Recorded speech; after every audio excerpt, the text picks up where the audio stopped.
Progress.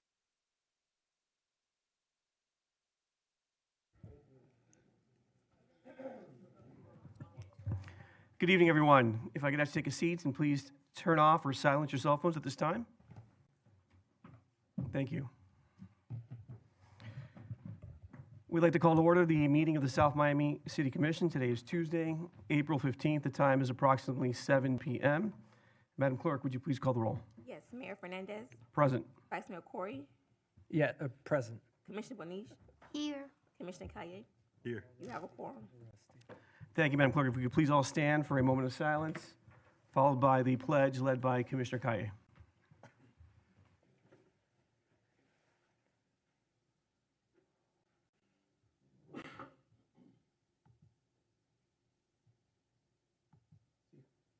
Pledge allegiance to the flag of the United States of America and to the republic for which it stands, one nation, under God, indivisible, with liberty and justice for all.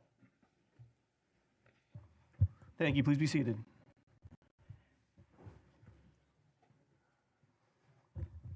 Colleagues, just want to set the agenda very quickly. If I can get a motion on the add-on item A, please. If you could read that to the record, please, Madam Clerk. Yes, a resolution of the Mayor and City Commission of the City of South Miami, Florida, supporting Miami-Dade County Mayor Daniela Levine Cava's veto of resolution number R-370-25 and the continued practice of adding fluoride to the county's water supply. Thank you, Madam Clerk. Any objection to adding that on to tonight's agenda? I'll move the motion, Mayor. Do we require a motion, Madam Clerk, or let's just show it as added on? Thank you. Thank you, Commissioner. I'd like to defer item M2. That is a discussion on the acquisition of the neighboring property. Any objection to the deferral? We'll defer to the second meeting in June.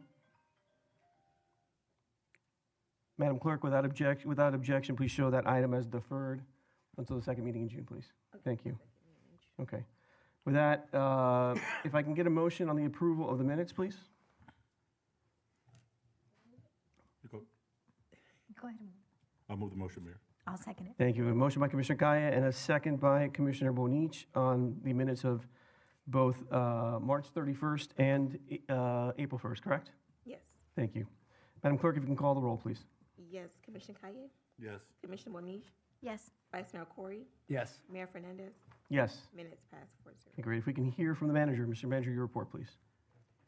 Madam Deputy is going to, Mayor, I don't know if you were setting the agenda and that item that I was going to pull, do it now or just wait? You want to pull it and set it for another date, sir? We could defer for the next meeting.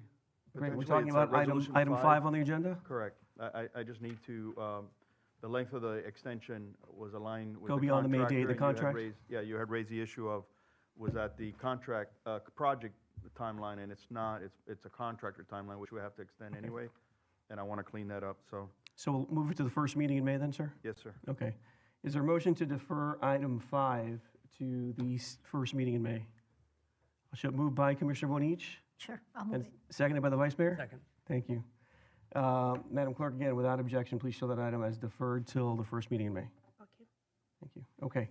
Madam Manager, good evening. Your report, please.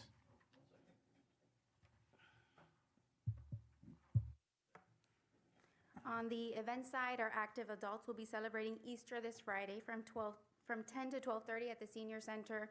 They're going to have food, games, wellness checks, and even a visit from the Easter Bunny. You're all invited to attend that. The city's also going to be celebrating Arbor Day on Saturday, April 26th from 10 to 12 at Vice Mayor Robert C. Welsh Park, where the community is going to come together and plant 11 trees. I thought that was a typo. It's not. We're planting 11 trees. So it's a free family event. Everybody's welcome to attend. Where is it? Vice Mayor Robert C. Welsh Park. Behind Ludlow Elementary. 11 trees? At the park? 11 trees. I confirmed. I thought it was a typo. It's not. 11 trees. We're making it happen.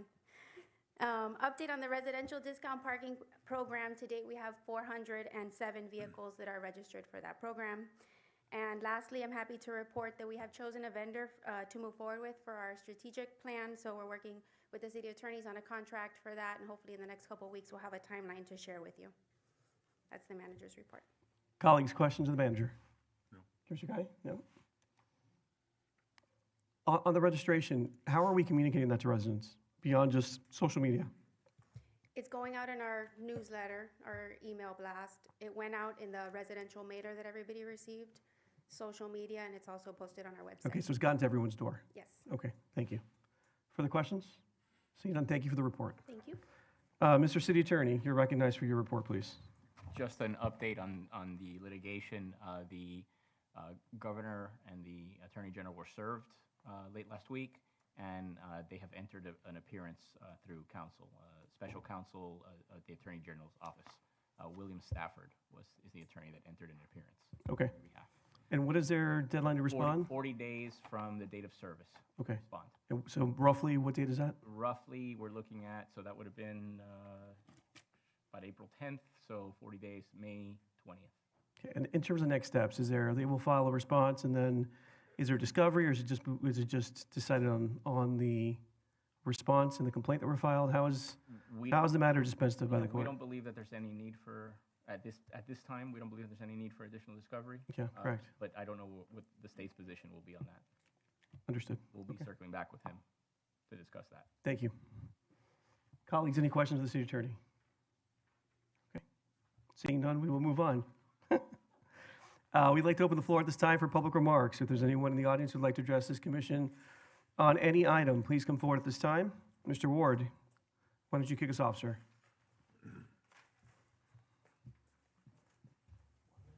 You ought to fine him an equal for not having it up there on time.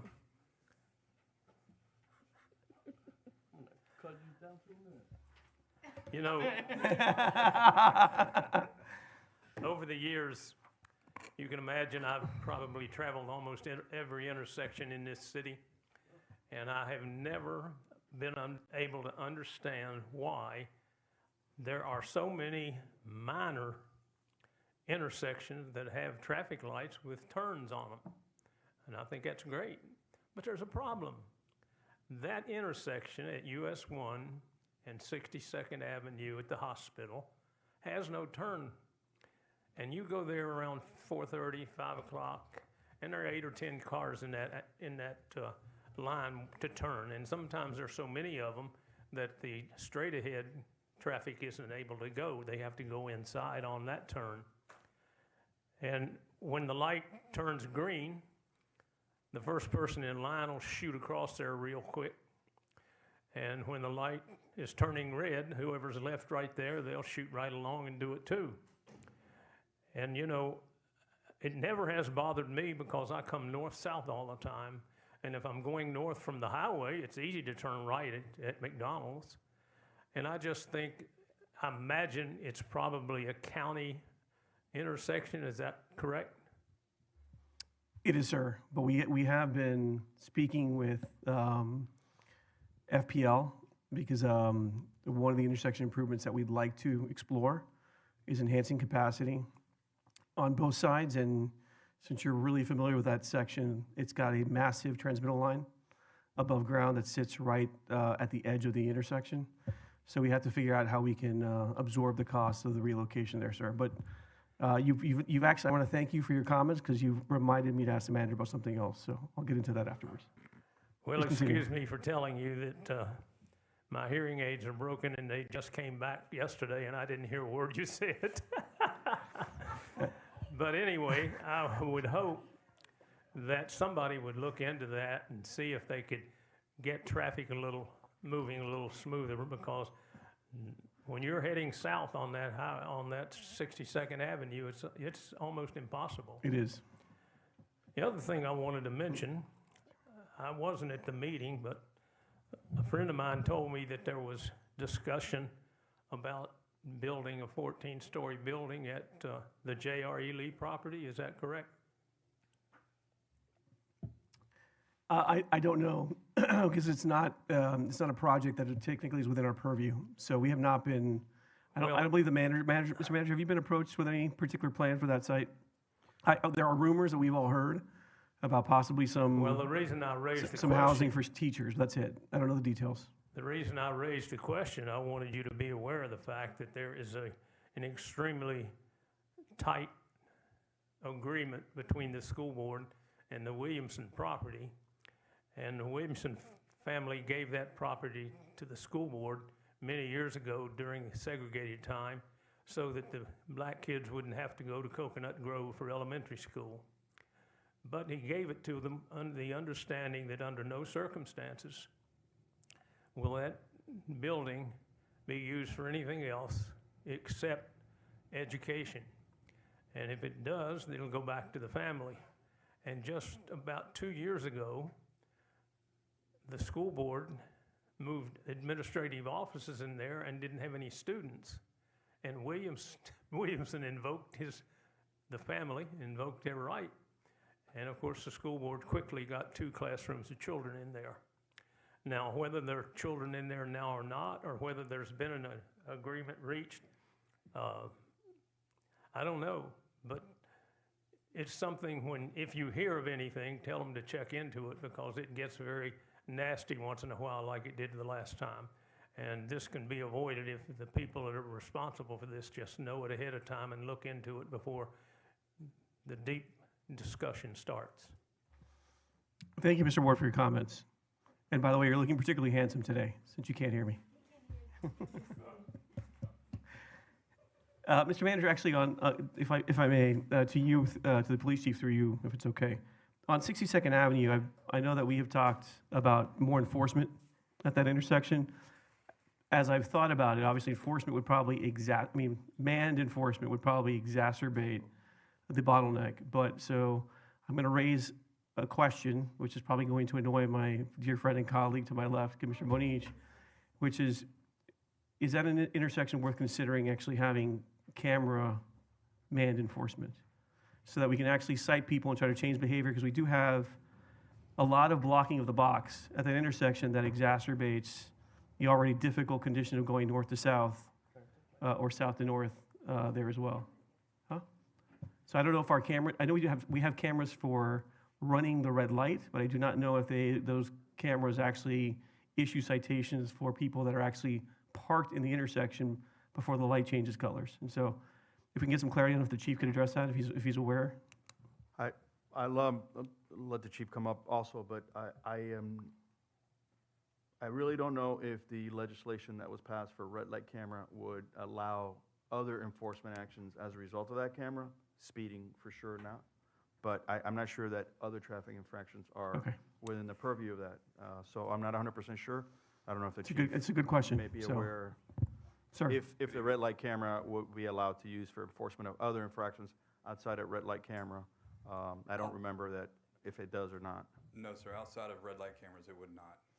And to answer your question, if a car's already in the intersection, would it cite that car? No, it would not. There's a triggering mechanism leading up to the speed leading up to starts the triggering mechanism as to whether or not that vehicle is going to actually make the light, which starts the light to actually cycle for that enforcement. Yeah, so it's unfortunate because, again, I think trying to solve the problem that Mr. Ward, I think, raised, which is an obvious one that's bothered me for a while, could probably further exacerbate it, because I would imagine pulling over a car with a manned unit is going to require us to block a travel lane, since there's really no other right-of-way there. It could exacerbate it. The question that Mr. Ward brought up and brought forward is that, there are other intersections going north on US 1, we're making a left. You could potentially put a blinking yellow light, but that also causes problems too for people who think they have the right of way when then it's still a yield even though you have a blinking yellow light. Well, I think I'd be a fan of ticketing people for blocking the box. It's honestly, it creates a lot of, I drive it all the time. I'll recognize you. It makes traversing that intersection incredibly difficult, and people then are trying to go around the cars. They're going north-south to avoid the blockage and end up in geometry with oncoming cars heading south to north, which does not make for a fun experience. So, Madam Commissioner, you're recognized. I think that we should look a little bit at our history, because I think that we have had many times police officers there to avoid just that instance or that circumstance that you are talking about. I think we should maybe focus on trying to get a turning lane arrow versus adding insult to injury, which is let's keep adding ways that we can ticket people. I think if you keep adding ways to ticket people on top of the tickets that they already get for parking and the tickets that we're giving them for speeding through zones, and now we're gonna give them tickets for something else, and we have police officers there, there's at some point where we have to try to find the way to get it to maybe not happen versus be punitive to people all the time. And so I think, hey, putting a police presence there to maybe say, hey, pay attention, you might not want to get a ticket, that's something, maybe deter behavior, but I'm not with adding more cameras to give people more tickets. Well, we just heard we probably can't do Yeah, that. thank So the Lord. that's fine. I understand. We got to live within the ambit of whatever the law is. But I do think we need to do something to deter the blocking of the box. I'm happy to issue warnings, but at some point, that doesn't go far enough to get people to stop. And I will tell you, I've gotten multiple emails from people living in my neighborhood that experience that condition, like Mr. Ward, every day, and it's not a fun experience, particularly when you're going northbound, you have someone all of a sudden pull out around a blind car, and you're like head-to-head with them. I'm going to say something that is going to be extremely unpopular, but it is reality, whether we want to talk about it or not. When you close residential streets and you force traffic onto 62 and 80, you cause bottlenecks. So closing all the streets that feed into 62nd or feed the other way or make it only go left or only go right, no. There's a bunch of streets, they are, onto 67. They've been closed for. Onto 67th. Remember, if you go between 62 and 67, historically, those roads were open and they went systematically getting closed to help traffic. And what it did, if you look back in the day, they used to be open. Yeah, the only ones I'm aware of is 84th That's on open. 67 that's closed. But I'm saying, when we close streets, Yeah. we push cars to other directions. And if we look at it everywhere that this happens, like we're seeing it even on Bird Road, where now you can't turn left anymore, you can only turn right, so you can't, go west. So there you go, 84 and 85. So There's never, I I don't think there say ever was a road let's- at 85. 84 was open at one point, it was closed ages ago. It's been closed for 30 some odd But I'm years. I saying- think Mr. Walker probably provides the history. But there's no closures north of, the only closure north of US 1 or south of US 1 on 62nd is a closure, I believe, just south of 64th. but that's what I'm But that's, again, I don't, most of the, respectfully, I think most of the vehicular traffic coming through that intersection is people passing through the city, that don't live in the city.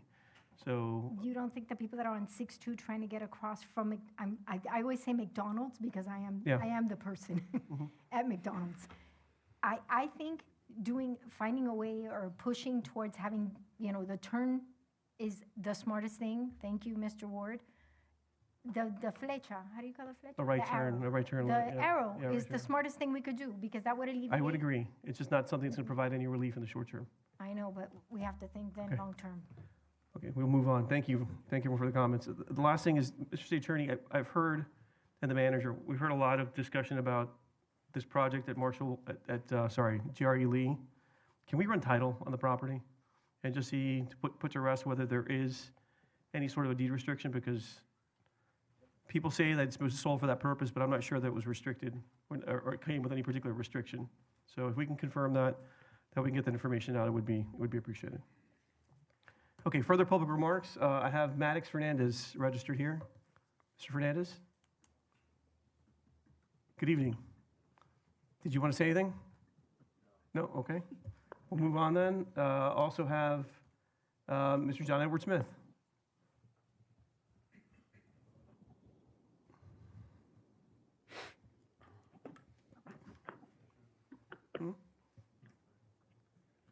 Good evening, Mr. Mayor, Vice Mayor, members of the Commission, City Administration, John Edward Smith, a resident and business owner in South Miami.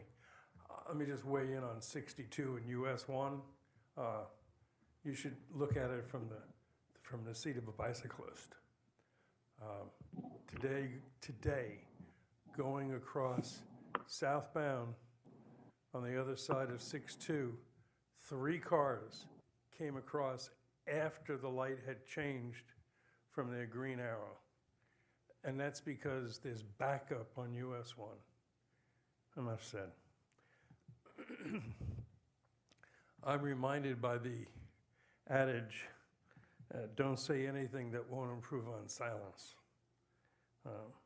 With that being said, you're forewarned. I'm going to be sending you all either by email or deliver personally an essay on my concerns about bike lanes, palm trees, and dromedaries. And if you wonder why it's dromedary, figure out how the camel got formed by a committee designed to make a horse.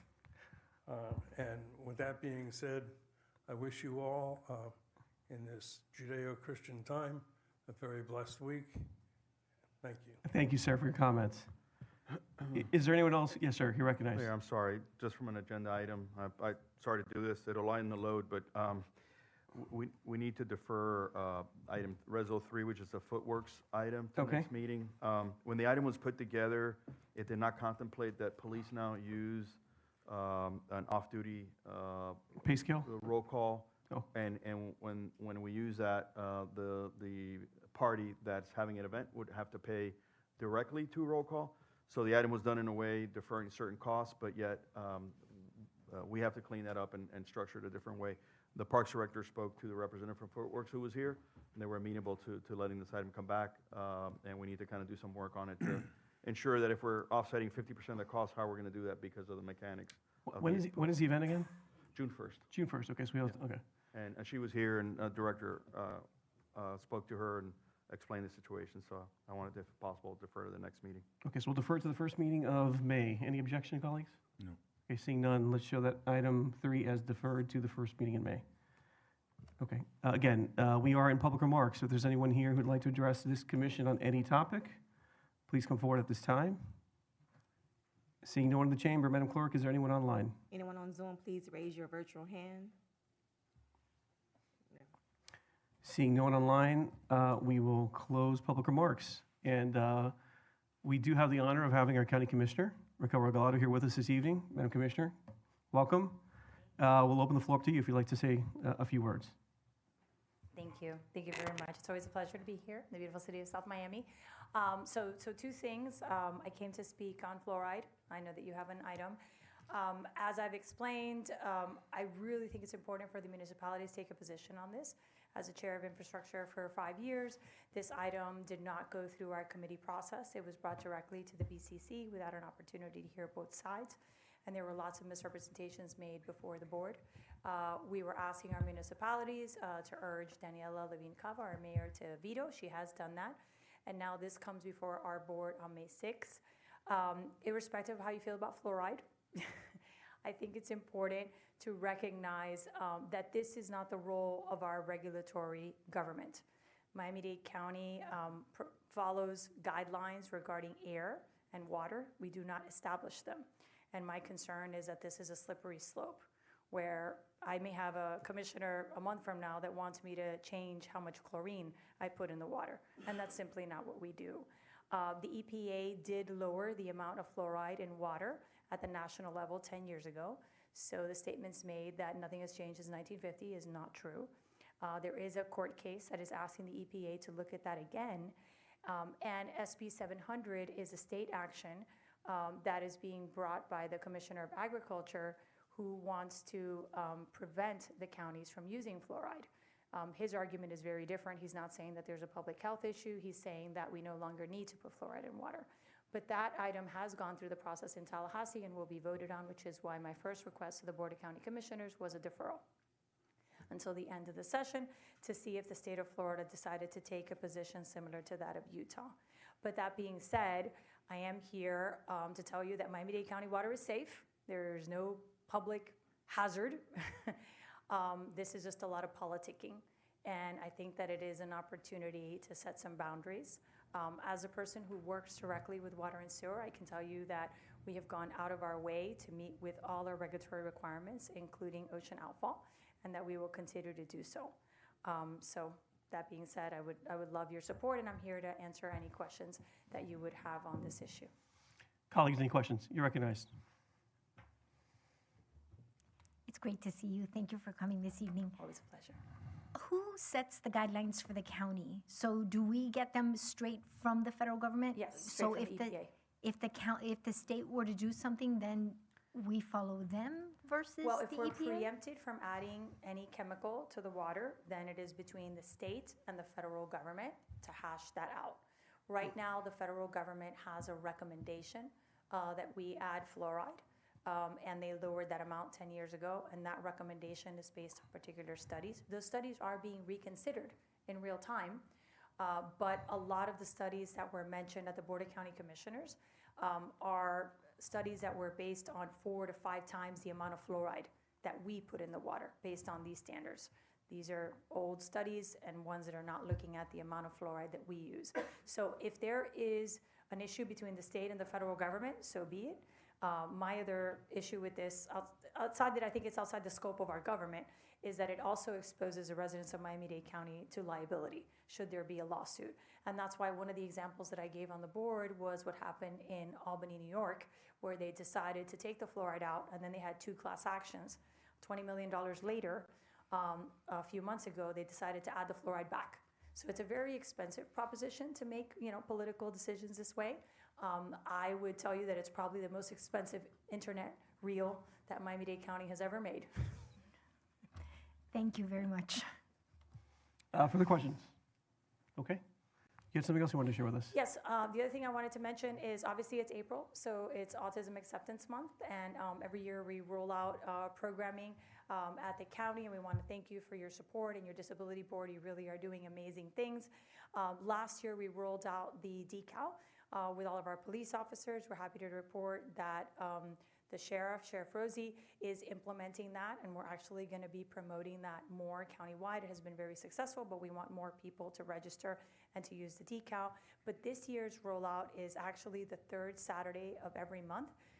The tax collector is going to open his downtown Miami office specifically for adults with disabilities to get their Florida IDs. As you all know, it's almost impossible to get an appointment, to get an ID card or a driver's license. And for a lot of folks with disabilities, especially intellectual disabilities, they don't have identification. So these are going to be special days just for them. We're working with all our different organizations, and we're reaching out to our municipalities. If you just email our office, we'll work with the slots with the tax collector. And then this Saturday is our first one. And for 3 Saturdays out of the year, we're going to bring all of our resources. This Saturday is one of them, where we're going to bring police, fire, the clerk of the court, the property appraiser, all of our constitutional officers to provide all the information that they have on disabilities and programming for disabilities, everything from homestead fraud to registering to vote or assistance with voting. And then we're going to be doing it every month. So our special days are in April, July, and October. And every other 3rd Saturday, it's open for everyone who's interested. We really want everyone to get their Florida IDs. The state of Florida just changed the law 2 years ago. So now you can, when you get your Florida ID, instead of having a D for disability, you can voluntarily choose to put your actual disability there. So it can say, autism, spectrum disorder, or epilepsy, or dyslexia, which for our community is a game changer. Because now you have a photo ID that actually has your disability on there. It's so important for employment, it's important for traveling, and as many of you know, now you can't travel without an ID that has the real ID. So it's important that everyone have that documentation, and that's our rollout for this year. Mayor? Yes, sir, you're recognized. I know your team's been doing a really good job with our team marketing and cross-multiplying and getting the word out. So obviously, you're probably already doing this, but make sure they communicate with us to make sure we spread the word here in the community. Secondly, I think I saw you this past Saturday at Second Yes. Saturdays. Can you give us a report on what we're doing there for Second Saturday? Well, Steve was there. He did not dance, but he was there representing. I did try to dance. I will say that there was a lot of line dancing, and they were not newbies, and they did not need an instructor. They came prepared. They were very sophisticated line Yes, they're dancers. very for sure. sophisticated. I felt totally punked by the entire experience. I mean, 2 beats in, they were line dancing. So I think there should be an amateur part of this. Obviously, you guys are hosting a professional party over there. But we had a lovely time. It's always a pleasure. And I'm a big fan, so just sign me up. I'll bring my boots, and clearly I have to do some practicing on YouTube before I come down to South Miami to line dance again. I do have a question. How was that cookie from Sweet Licks? The cookie was very good. It seemed like you enjoyed it. Yeah. Yes, the cookie was very good. I had 2. I started with just a chocolate chip, but then I did try the Oreo. I'm not gonna lie. Yeah. Yes, it came recommended for a reason. Mr. Vice Mayor, you recognize. Thank you. Thank you so much for coming tonight. And I did have a question. We really appreciate all the support you provided. Obviously, the sensory room that you helped us fund as well. We do have a master parks plan on the agenda tonight, and we are going to be looking to incorporate more universal playground equipment. I was just wondering if there were any examples of cities that have done this well or consultants that have done this well that we might Yes. want to take a look at. Yes, and I'm happy to provide your staff with that. And I'm working with the city of Coral Gables to see if we can get some space to do All Kids Included. All Kids Included is programming that the county does for children and adults with disabilities. So I think we've found some space, and obviously the idea is for all District 7 children to come and do that. But in terms of the playground specifically, I will tell you there are 2 things that are very important. Number 1 are the adult swings, the adult swings with the harness, so important. And obviously if you can have more than one of them, that would be great, because you don't want a line for one of them. And anything that spins. So that's very open, but if it spins, it's probably going to be loved. And I actually did a series of videos on Instagram lately where I went to a playground specifically to prove that point. So, but anything that I can help with, of course, I would love to. So, thank you. Thank you, Mr. Vice Mayor. Thank you again for being here. Commissioners, without objection, I would like to take up the add-on item while our commissioners with us. That would be great. Thank So, you. Madam Clerk, if you can read into the record item FA, please. Yes, a resolution of the Mayor and City Commission of the City of South Miami, Florida, supporting Miami-Dade County Mayor Daniela Levine Cava's veto of resolution number R-370-25 and the continued practice of adding fluoride to the county's water supply. Great. We had some questions of the commissioner. Any questions, colleagues? No? Okay. Is there a motion on the item? I move the item. Okay. Is there a second? I'll second it. A motion by the Vice Mayor, a second by Commissioner Kaye. Any debate, any discussion? Seeing none, Madam Clerk, if you can call the roll, please. Yes, Commissioner Kaye, Yes. Commissioner Bonich, Sorry, I wasn't ready. Oh. Yes. Vice Mayor Corey, Yes. Mayor Fernandez. Yes. Item passes 4-0. Thank you, Madam Clerk. Thank you again, very Commissioner. I want to just also, you're such an exceptional partner. I just want to say that on the record. We're very lucky to have you as our county commissioner. And I do want to thank you again. Another nice goodie in the state budget, which hopefully will remain there, is that I think through the county's offices, we've secured another $500,000 to improve our library. So hopefully that will make its way through the process and a few more dollars to help make our dream of a new South Miami library a reality. So thank you again. No, my pleasure. And you guys are amazing. So thank you all for your support. Have a wonderful evening. Thank you. Take care. Thank you. Okay, colleagues, we're going to go back to presentations. Why don't we start with our Employee of the Quarter recognition? I believe Madam Deputy Manager. And then we'll move to the presentation on our financial report, and then we will move on to the Parks Master Plan. Thank you. It's my pleasure to present the certificate for Employee of the Quarter for Q1 to our Communications and Marketing Manager, Brandon Diaz. What? Come on. Brandon was nominated by our city's police department. He's worked with them very closely, and as his immediate supervisor, I can say that the recognition is well-deserved. He's been with the city for a year and a half and has led minor initiatives such as making sure that our signature blocks were the same, and that had a huge impact, to major projects such as, it seems like something so simple, but it makes a big difference. And huge initiatives like redeveloping our city's website, and he also took on the lead of our CIP project portal manager, so he led the charge on that. He's always willing to offer help, and most importantly, he does make an effort to ask questions so that he understands our city operations. He's grown our social media following. I was very proud. I had it at 3,000. Brandon has it at 12,000. He takes pride in promoting city events. He's always looking for innovative ways to grow our community outreach. So, well-deserved congratulations. Madam Manager, before you present him with the item, I'd like his wife to come up because we should thank her as well. Because this man works not only 5 days a week, but often many weekend days and evenings, and it's with her indulgence. So thank you to her. Come on up, please. Maybe you should thank her in your speech. Mr. Diaz, you are recognized. I think you should thank your wife.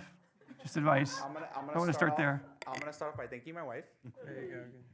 and I want to say thank you to Chief Hatfield and the South Miami Police Department for making the nomination. It's truly an honor to work with a great group of law enforcement professionals, but more importantly, the city manager, our elected officials, our deputy city manager. It's truly an honor to work with such a great team. The most important part is that we all work as a team and as a unit towards our common goal. And I use this line over and over.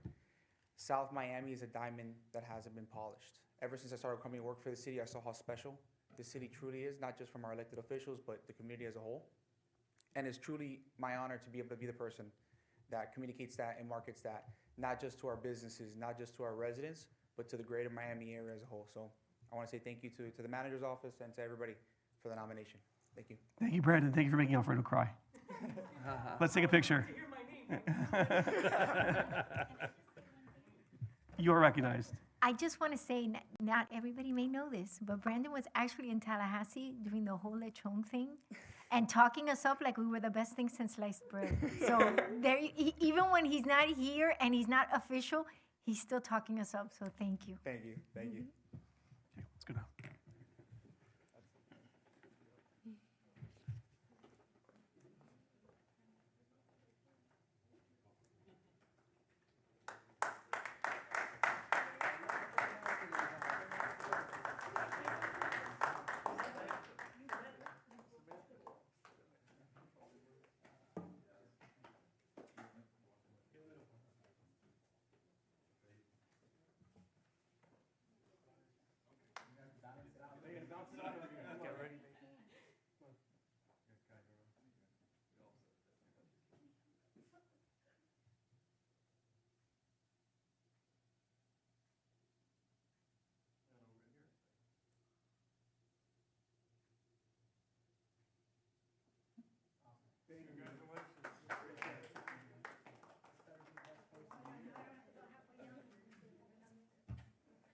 Did you finally see that, please? Sorry. Oh, no problem. No, I didn't see it. And saw me online? Oh, I haven't looked at it. I'll look at it tomorrow.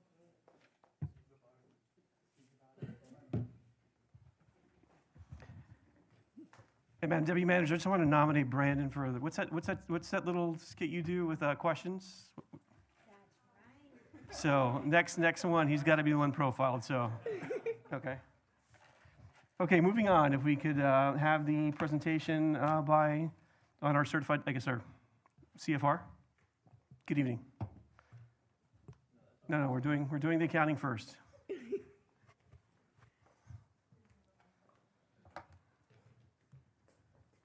Good evening. Mr. Riverall, good to see you. It is nice to see everyone. I'm here to introduce, it's the last year of our audit with CFLG, Caballero, Firman, Llerena, and Garcia. They've been with us for 6 years. It's a pleasure and an honor to bring up Andrew, which will be presenting for the last time, at least for the next 3 to 6 years, our annual comprehensive financial report. Thank you. Good evening. Good evening, everyone. So for the record, once again, my name is Andrew Firman, and I'm a partner with Caballero, Firman, and Garcia, and I am the partner in charge of the city's audit. I'm going to provide a brief presentation on the city's annual comprehensive financial report for the fiscal year ended September 30th, 2024.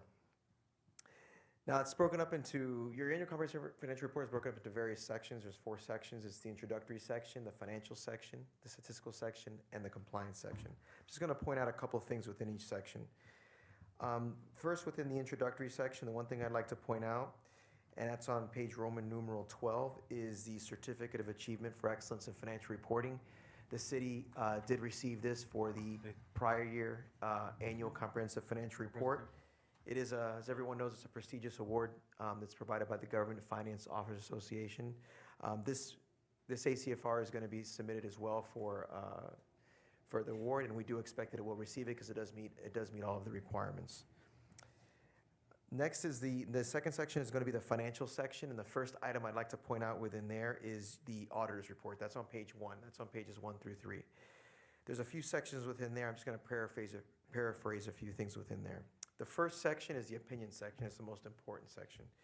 It talks about what we've audited as well as the opinion on the financial statements. And that states that we have audited the accompanying financial statements of the City of South Miami, Florida, as of and for the fiscal year ended September 30th, 2024. In our opinion, the financial statements referred to above present fairly, in all material respects, the financial position of the city as of September 30th, 2024. Now, that's an unmodified or a clean opinion, and it's, of course, the only opinion that you want on your financial statements. So clean opinion on your financial statements once again this year. The next section talks about under what standards we performed our audit, and that states that we conducted our audit in accordance with auditing standards generally accepted in the United States of America and government auditing standards. Next section talks about what management's responsibilities are for the financial statements, and that states that management is responsible for the preparation and fair presentation of the financial statements. And the last section that I'm going to point out within the auditor's report is what our responsibilities are as auditors, and it's there at the bottom of page 1. That states that our objectives are to obtain reasonable assurance about whether the financial statements as a whole are free from material misstatement and to issue an auditor's report that includes our opinions. We're going to stay within the financial section. That's, of course, the largest section within your document. Starting on page 4 and running through page 15 is the management discussion analysis. And if no one reads anything else in this document, you should read this. I know this is probably like over a 100-page document, and this is about 11 pages within the document. It talks about the year. It compares current year to prior year. It has summarized financial information, and it provides explanations for those changes year over year, and it's written from management's perspective. It's similar to what's provided within public company financial statements. So a lot of good information in here. It's a really good executive summary, basically, of what's within the document. So that's the management's discussion analysis. And right after the management discussion analysis are the basic financial statements. That runs from pages 16 through 23. And that includes the government-wide statement of net position and statement of activities, which is basically the consolidated statements of all the funds of the city and each of the individual fund financial statements for all of the governmental funds. The only item that I'd like to point out here within this section is on page 18, and that's the balance sheet for your governmental funds, and specifically in the first column with the general fund, which is the main operating fund of the city. And on the third line from the bottom, it says total unassigned fund balance at September 30th, 2024 was approximately $12.6 million. Now moving past the financial statements on pages 24 through 44, these are the notes to the financial statements. And this includes the required disclosures that provide additional information on the city, as well as the numbers that are presented within the financial statements. It's really suggested that you read the financial statements in conjunction with these, because it gives a lot of good narrative information on the financial statements, as well as additional detailed numerical information. So it kind of dives a little deeper into the numbers, again, providing numerical detail as well as detail in words as well. So that's on pages 24 through 44. Right after that, on pages 45 through 53, is the required supplementary information. This is required of the Governmental Accounting Standards Board to include this with your financial statements. It includes budgetary comparison information for some of your funds, as well as information on your pensions. The only thing that I'd like to point out within here is on page 45. And on this one page is a lot of good information because it is the budgetary comparison schedule for the general fund. So it basically shows the original adopted budget in the first column, the final amended budget in the second column, and the actual results in the third column. And it shows the variance between the final and actual results. So basically, the total revenues, the final budget was approximately $24.6 million. And the actual was $28.5 million, so approximately $4 million more of revenues than budgeted. And going down into the expenditures, total expenditures were approximately $24.9 million, where the actual amounts were approximately $22.2 million, with a positive variance there of $2.7 million for the general fund. So again, a lot of good information just on that one page. Shows the results of the budget to actual on the general fund. Now we're going to move all the way to the fourth and final section of the document. That's the compliance section. And that includes that's on pages 91 through 101. And that includes the reports that are required under generally accepted government auditing standards, the rules of the Auditor General of the State of Florida, and the Federal Single Audit Act. Within these reports, I am pleased to report that we did not find any significant deficiencies or material weaknesses in internal control, nor did our tests find any instances of noncompliance. That's on the financial statement side as well as on the grant side. We don't have any findings to report in the compliance section in the back, so clean reports in the back as well. You will also be received. You would have also received with your financial statements a communications letter. It's communications those charged with governance letter that we are required to go over certain matters with you.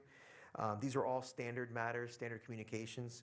Two things that I'd like to point out within this letter is that we did not encounter any difficulties in completing and performing our audit, nor did we have any disagreements with management. Overall, I'd just like to thank Jackie, Alfredo, the rest of the finance team, the rest of the city staff, as well as the city management for the cooperation assistance throughout the process. It was once again a clean audit, a smooth audit.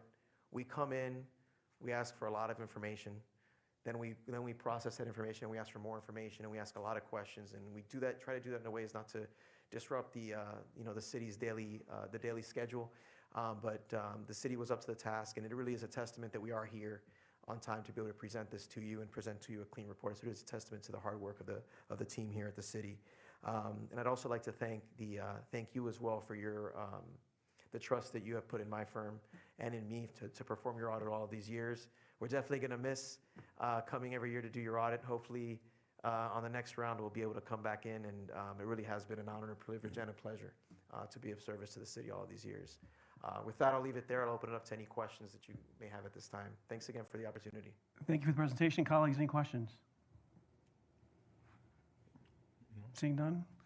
So thank you for your great work. We've enjoyed the partnership and look forward at some point to restarting it. Appreciate that. Thank Take you care. very much. Yeah. Okay, colleagues, moving on. If we can, Madam Clerk, if you can read presentation item number 2, please. Yes, Comprehensive Parks and Recreation Master Plan Study, Kimley Horn and Associates. Mr. Director, you're recognized.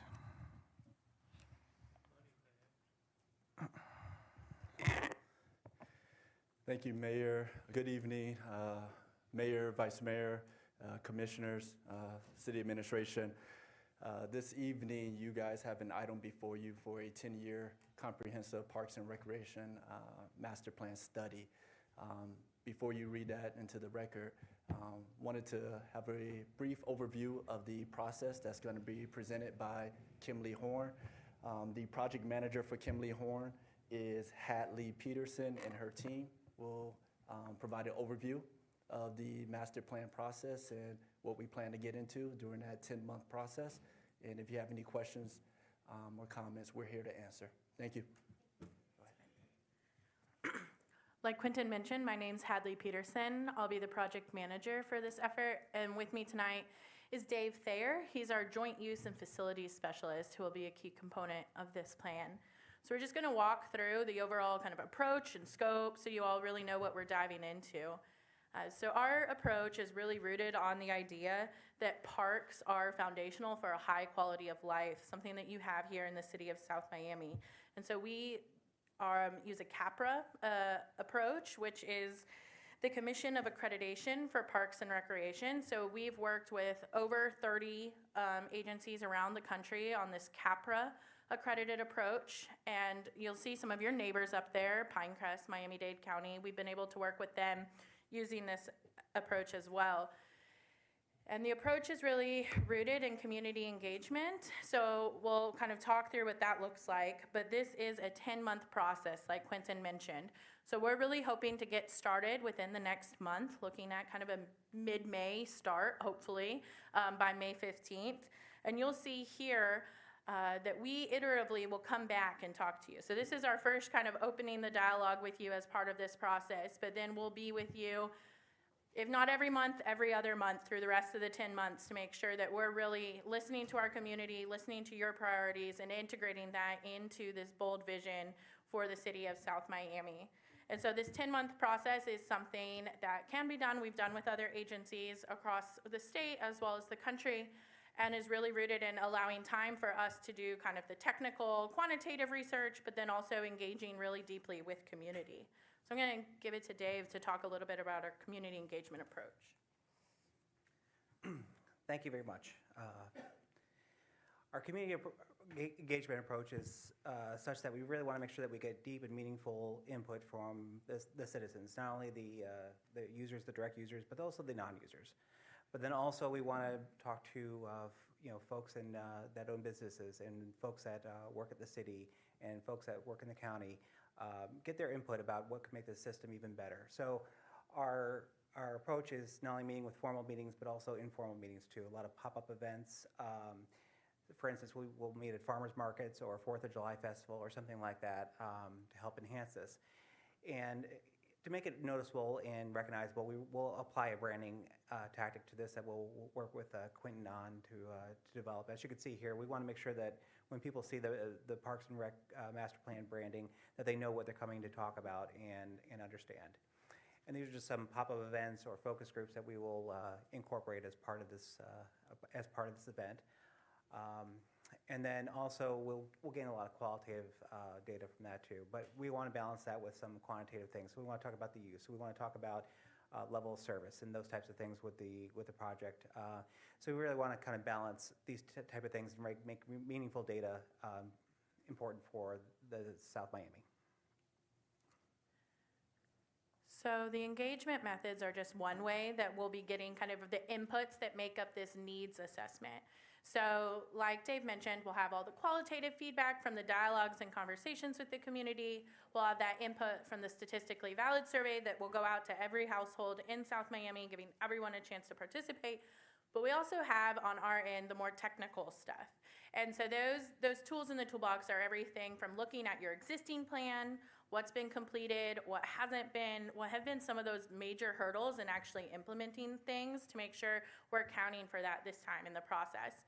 We'll also do park and facility evaluations. So this is over 40 different measurements that we take. We visit every park and facility that you have in the city, and we're rating them on their condition, their access, their inclusiveness for people of different abilities, the sustainability. All of those things will go into this kind of quality of parks assessment that we develop.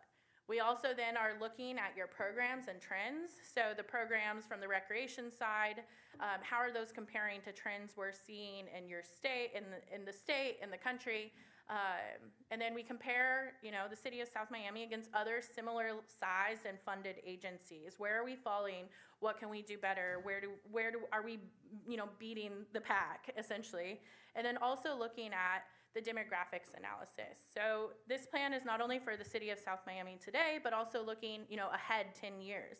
And there is, development pressures around the city of South Miami, a lot of development happening in the city. So what is this demographics looks like today? What does it look like in 10 years from now? And how can we make sure that the system is meeting the needs of all those residents, workers, and, people from other places within the county that might be passing through? What might we need to adjust for?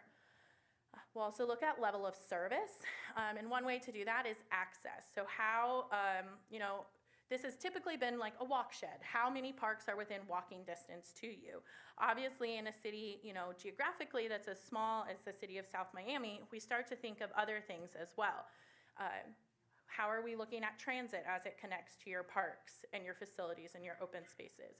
What about water access? Blueways was a huge component of your last plan, with a third of the acreage recommended was in blueways, and that necessarily hasn't come to fruition. So what can we be thinking about now to make sure that that does? How does traffic play a part in this? How does safety play a part in this? How does connecting to bicycle and pedestrian facilities? So we start to layer all those together to really look at where are your gaps in access and how can we be thinking about this system as something that better supports the quality of life across the city. Like I mentioned, the blueways, in your past plan, there is a lot of recommendations that kind of hinged on this access to the waterway, access to the canals.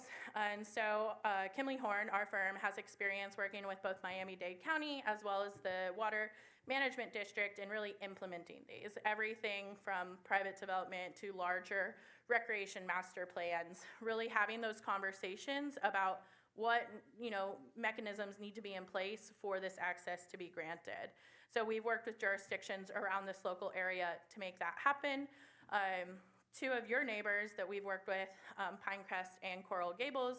Pinecrest, as part of their Parks and Rec master plan, we heard loud and clear from the community about the access to the canals and to waterways being very important, and they're now going through kind of planning additional launches, planning additional access to those waterways. Coral Gables, similarly, was a really critical part of their system vision, and they have now 9 launches planned and are into kind of their over 7 miles of accessible blueways. So we're here to support that and make sure we provide the strategies for implementation in this plan for those blueways as well. So essentially, we take all these different needs and priorities into account. Needs are different than priorities.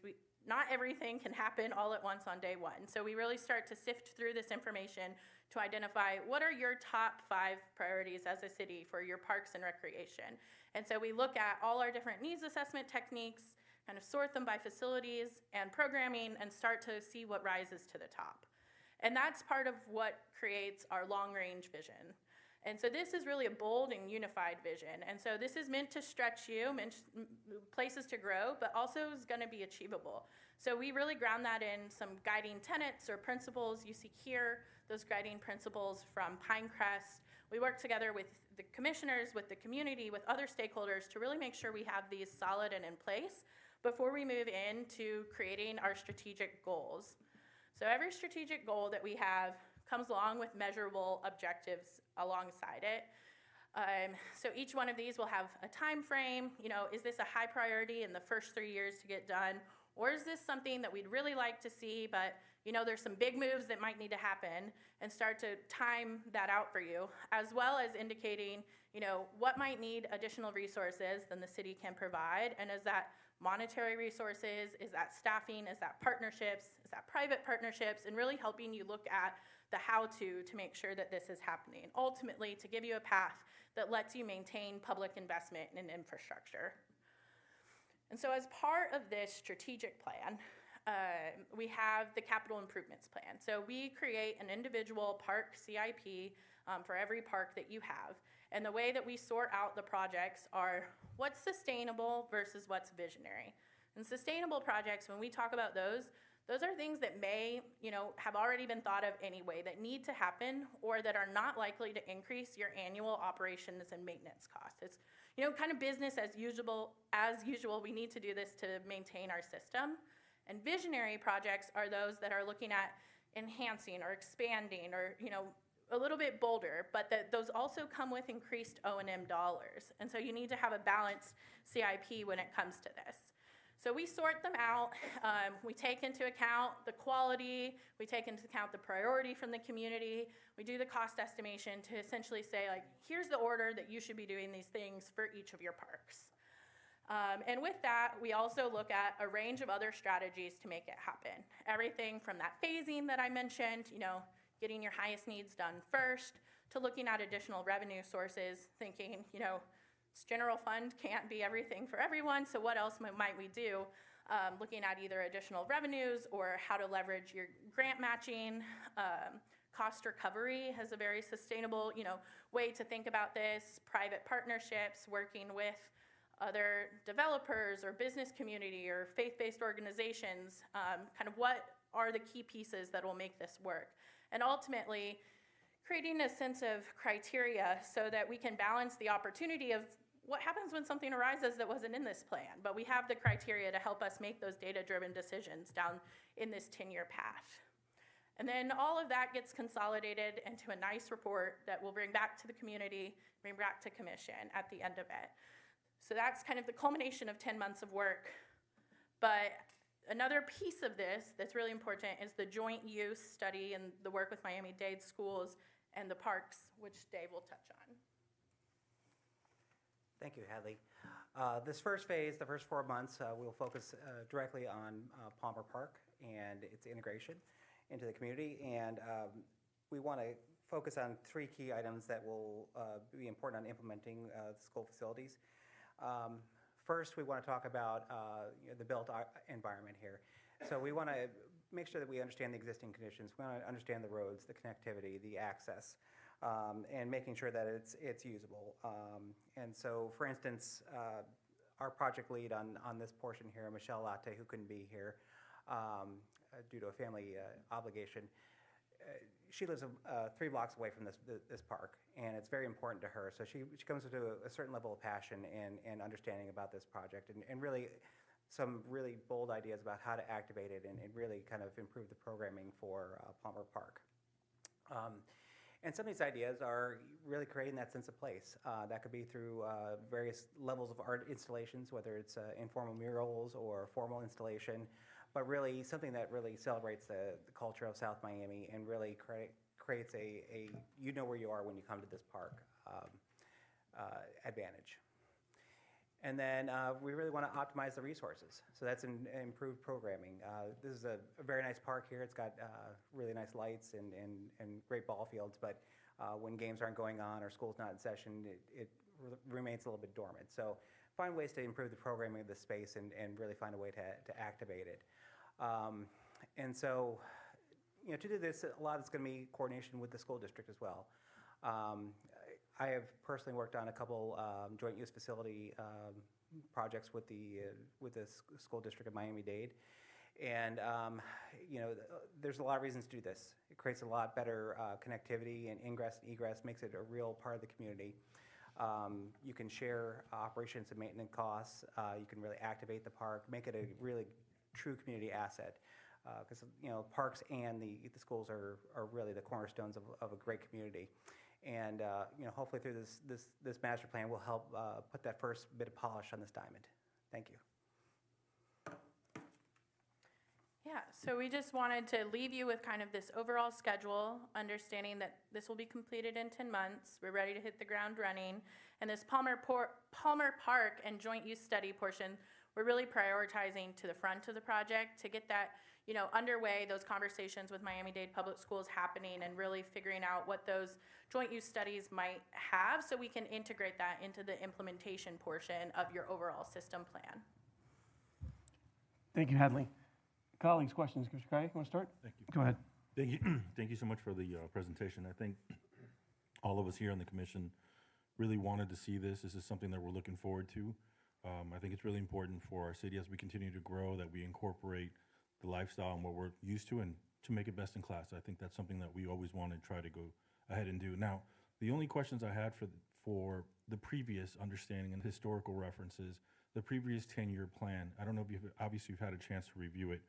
What didn't we do? What could we have done better? And how do we use a lot of those metrics? Like waterways, for example, I'm still a big fan of. I don't understand why we didn't do this in the previous 10 years. So I just wanted to see what we can learn from so we can kind of continue to do it not only better, but the best way we can. Do you want to? Good question, Commissioner. So the two main things that didn't happen in the last plan, the first is land acquisition. As you know, we have two developed parks, Paseo Park and Vice Mayor Robert C. Welsh Park were developed as part of that plan. But the master plan mentioned an east side park, some sort of land acquisition on the east side of our city. That did not occur. It also mentioned. Mr. Director, what does the east side mean? So, yeah. East side would be East of where US one? Commissioner. So, yeah, because the east, so you're talking north of Blue Road? Northeast. On the So north of Blue Road. Correct. So that's kind of Commissioner Kaye's sort of area. You're south of Blue Road, I'm sorry. I'm south of Blue Road. Okay. So that's what you're talking about, somewhere in that East area. of our city limits. Northeast, Okay. somewhere there. Okay. Didn't really call for a certain area or anything like that, but land acquisition. So somewhere on the northeast end and also along Miller Drive was another area that it had mentioned for land acquisition, although there's Brewer Park on Miller. So land acquisition, the other one was Blueway access. We've hit some roadblocks with Southwater water management as it pertained to that. Welsh Park When it was initially visioned, we were going to have a boat launch at that particular site. There's already an informal man-made boat launch in that area, and part of the initial project was to have a boat launch and a docking station, et cetera. During permitting, it did not pass. So it just didn't pass. So can I ask Bill on that question? Because that example, are the culverts really navigable? I mean, can you get under the culverts on that Blue Way? Because I mean, I would imagine it's going to be hard to get under Sunset, Yeah. and probably equally hard to get south of there as you go towards US 1. So when we did the last master plan study, did we examine the feasibility of those Blue Way connection points and culverts as an impediment to connectivity? Culverts weren't examined during Okay. the last one. Okay. Yeah, there were about 3 or 4 different locations, one near Brewer, one near Welsh, and there was another area that I don't recall at the top of my head. But those were the 2 main items we did not successfully accomplish: Blue Way access and a couple of land acquisitions in multiple areas of the city. Further questions? No, thank you. Okay. And Commissioner, you're recognized. Thank you, but Commissioner Kai asked my questions. Okay. So I'm good, thanks. Mr. Vice Mayor, any questions? Hi, thank you. I just had a quick question. Is it potentially within the scope of this study to identify pocket parks or very, very small pieces that we can activate? Yeah, I'll chime in there. So the answer to that is yes. So what we'll do when we're doing your parks inventory and looking at your level of service is focusing on what are some either pocket parks or, what might be, we've looked at in cases before, like what might be underneath utility lines that isn't a park, or what are the needs and what are the land that we do have so that not everything has to fall on acquisition. So we do look at activating smaller underutilized places, and we'll work with your community to define what underutilized means. But yes. All right, thank you. Further questions? Oh. Yes. I imagine that Quentin will be sharing with you comments that we've gotten from the general public residents of our city, like what we heard about the park by the senior center and stuff like that as it relates to playground equipment and all of that stuff that you are very well aware of. Yes, I'll be providing them with all information, data, comments from residents, including a playground at All America Park. So yes, I'll be providing with everything. So you're going to be an unpopular man. So speaking of that one park, so I wanted to put on the radar screen in terms of acquisition opportunities, that one residence near All America Park. And so make sure not to cut our nose to spite our face there. It's my only request on whatever apparatus we're considering. I think we can have a play apparatus that's natural as opposed to something off the shelf, which leads me to my main comment, which is I don't know if this master plan in any way contemplates an aesthetic theme for our parks. So if you go to Coral Gables, anywhere in Coral Gables, they have common elements that you see throughout their parks. And so is that contemplated as part of this initiative as well? Because I'd love to see us raise the level. Yes, so that will be included in this as part of the final document. We'll have kind of standardized either furniture or branding, wayfinding elements, kind of a menu of options essentially that the parks can include in them. So it's really looking at standardizing some of that to create that unified feel as you're in every single different City of Miami park. Yes, ma'am, go ahead. This is more a question to you guys than it really is to you. Do we want to leave some parks as passive parks? I mean, I don't think we want playgrounds in every single park in the city. So I think, are we in agreement when it comes to that? Or because not everybody has kids, not everybody wants to be with them, and then that's not a bad thing. I don't disagree. I think we should definitely have a mix in the inventory. So, No doubt. okay, so we're in agreement there. So I think that's important information for y'all to have too. No, that's great information. And we can work to kind of show best practices of an inventory mix to residents and help communicate that with residents to show kind of a strong, sustainable, diversified park system has those passive parks as well as playgrounds, as well as opportunities for other active recreation. I just want to ask a question about the needs assessment process because, you know, often we throw up a whole bunch of options to people. You know, any sort of recreational opportunities, and those come with trade-offs. And I'm wondering when you go through the needs assessment opportunity before you ask the public what they want, whether you'll be doing an analysis of if we incorporate pickle here, what is the trade-off in terms of additional activation and consumption of green space? Yeah. Or, you know, possibly the reduction in the level of service in a competing sport. And so will that process happen before we kind of go to the public for their feedback so it's a little bit more informed? Yes, so that quantitative research and that level of analysis happens before we kind of take the options to the public. And then also within the statistically valid survey and our different interactions with the public, we integrate kind of exactly what you're saying, like the trade-offs. So we have different like hands-on activities where if you put it all here, then you don't get this one. And we start to try to communicate that to build the awareness, you know, that this can't be everything. So what do we want it to be? So, but the quantitative research will be done prior to that, so that all of that data goes into the community conversations.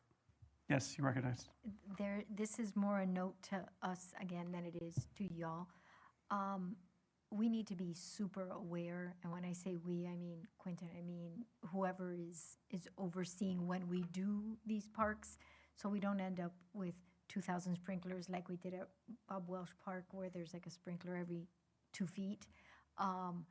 We need to be super, super critical because sometimes I think we miss the mark. And also, we're 2 square miles. Right now, we're at 16 parks, not counting the Girl Scouts, right? Are we counting the Girl Scouts here? I don't think that we are. Maybe? Yes, count it. 15, what's number 9? It's very small. No, because here 15 believe is, it's counted. It's number 3, Girl Scouts. It is okay, counted. yeah, so we're a 2 square mile city with 16 parks. So at some point, we need to say, when are we good? When we're talking about land acquisition and we're considering that there's so many things that we need to focus on as a city, we also need to understand from you how much is enough. Are we at enough? So that was, I know what that was my next question, which is, you know, your slide on level of service by jurisdiction, pretty wide range in terms of acres per 1,000 people. So what is the benchmark according to whatever national accreditation standard exists out there that we should be striving for potentially? And so some of that will also be up for conversation. You know, level of service historically has been based on acreage, but as land is more scarce in urban communities, we have to start thinking of really high performance public spaces. So it's not only, you know, how many acres you do have, it's like what is included in those acres. Are we meeting those needs and priorities of your residents? And so we'll work to understand if level of service should still be measured in acres here in the city. That is on the table to talk about. Should we be measuring it by facility or amenity type? Should we be measuring it based on the quality of the park rather than, you know, quantity? All of that is kind of on the table for discussion, and the national kind of accreditation has started looking, as land is more scarce in these denser urban communities, that level of service may mean something different now. So we'll take all of that into account as we develop what that looks like for South Miami. Okay, but just what is there a benchmark nationally around a acreage LOS? Usually it's a park within a 5-minute walking distance. Okay. Or so. That's the. And that's why we were deficient with respect to the Commissioner Kaya's section of the city in the prior That is prior correct. plan. That Okay. is correct. Okay. As it relates to access. The prior plan bubbled certain areas in the city that didn't have a park within a 5-minute walking distance. Okay. Thank you, Mayor. There is a caveat to that is that area particularly has a lot of holes and islands on it. So I can see why it would be difficult to acquire something of that magnitude, but maybe we can work on that. My last question is about, you know, my pet peeves, which is figuring out this joint use situation with the county across all their facilities. So I just wanted to ask, with respect to Palmer Park, at the end of 4 months, what is the work product that we're going to be getting? Is it a master plan for the park integrated with the joint use facility, or what are we, what can we expect realistically? Yep, so there's pretty much a multi-part deliverable. We will have a concept plan for the park that takes into account the joint use study.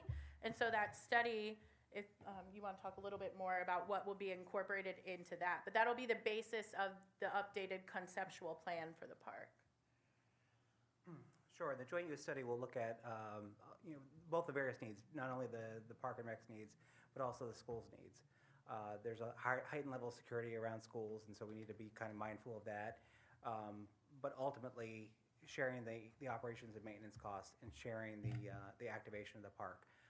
That's kind of a thing that we can both kind of embrace. And the result of the joint use study is going to be, what is that cost sharing going to look like?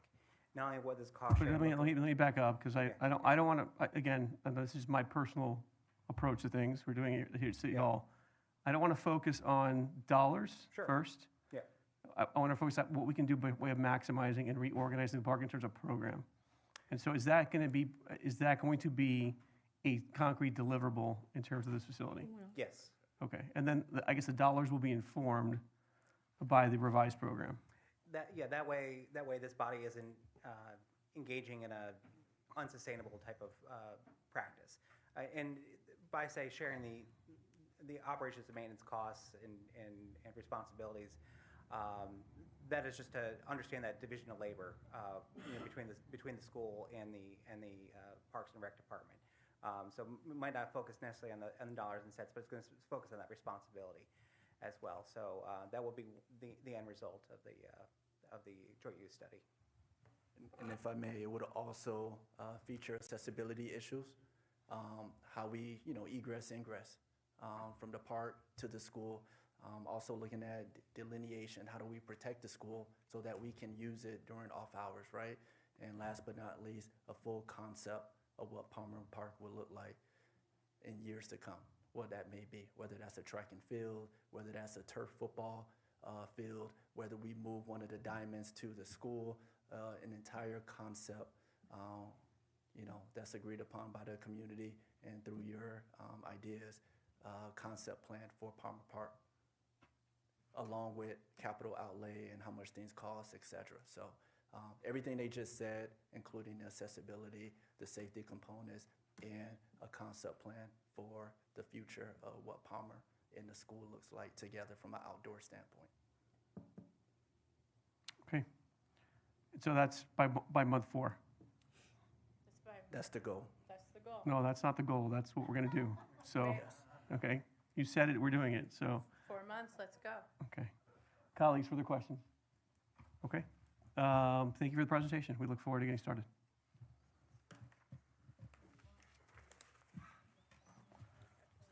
We'll just get, do you want to take item 4 up? We should. Okay, let's take up item 4, please. Madam Clerk, if you can read that for the record, please. Yes, item 4, a resolution of the Mayor and City Commission of the City of South Miami, Florida, selecting Kimley Horn and Associates for the development of a comprehensive parks and recreation master plan study pursuant to request for qualifications number PR 2025-01 and amount not to exceed $257,650.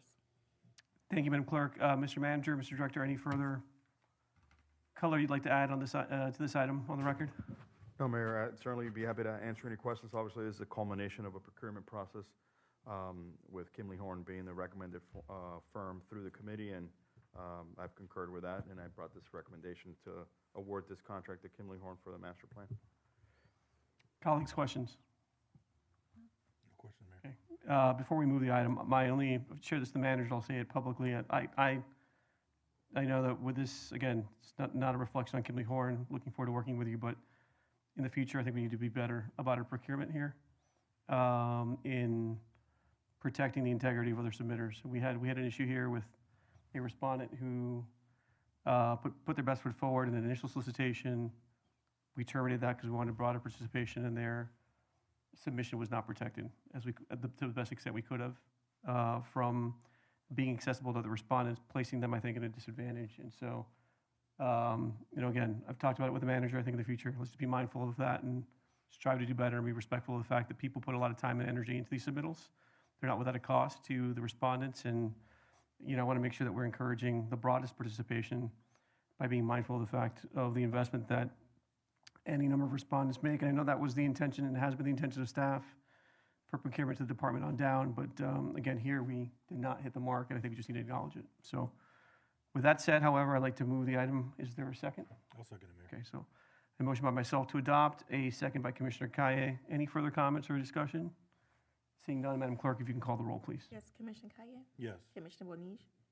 Yes. Vice Mayor Corey? Yes. Mayor Fernandez? Yes. Item passes 4-0. Thank you, and we look forward to working with you.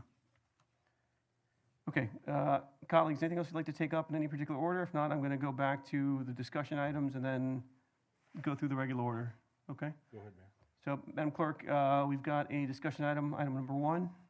Yes, reestablishing the CRA, Mayor Fernandez. Thank you. So, colleagues, very briefly, what I'm hoping we will maybe consider the manager to direct to do tonight is, as we look at kind of revitalizing our town center, obviously, I think the more options we have to finance improvements, the better off we'll be. We had historically had a CRA. I understand there were some concerns about how dollars may have been expended. I'd like to consider the prospect of bringing one back. I think there is some support at the county for it. I think there's some stakeholder support. I've had conversations with UM and Sunset Place in particular. UM would like to see the continued integration of the physical plan of our city with the extension of their campus. That brings a huge opportunity, but it also brings the prospect of increased gentrification. And so in terms of what I'd like to use the CRA for, major bucket items would be really 4 things. Number 1 would be to make an affordable housing commitment with some dollars, right, to deal with what is a very pressing issue in our community. And then the balance really focus on infrastructure investment in 3 other categories. One would be to help in part, to the extent that it's needed, finance our streetscape enhancements that we've been talking about, accelerate the timeline for that potentially. Secondly, I think, as we have looked at our zoning code, it's premised on the fact that we want to maximize the utilization of our transit station. And I would tell you that transit station was not designed to serve an urban center. It's designed to serve a parking garage. And so really reimagining how that transit station reconnects with our town center, our SOMI district, is absolutely critical, so that actually it's accessible from the east side and points not through the parking garage or the parking garage egress.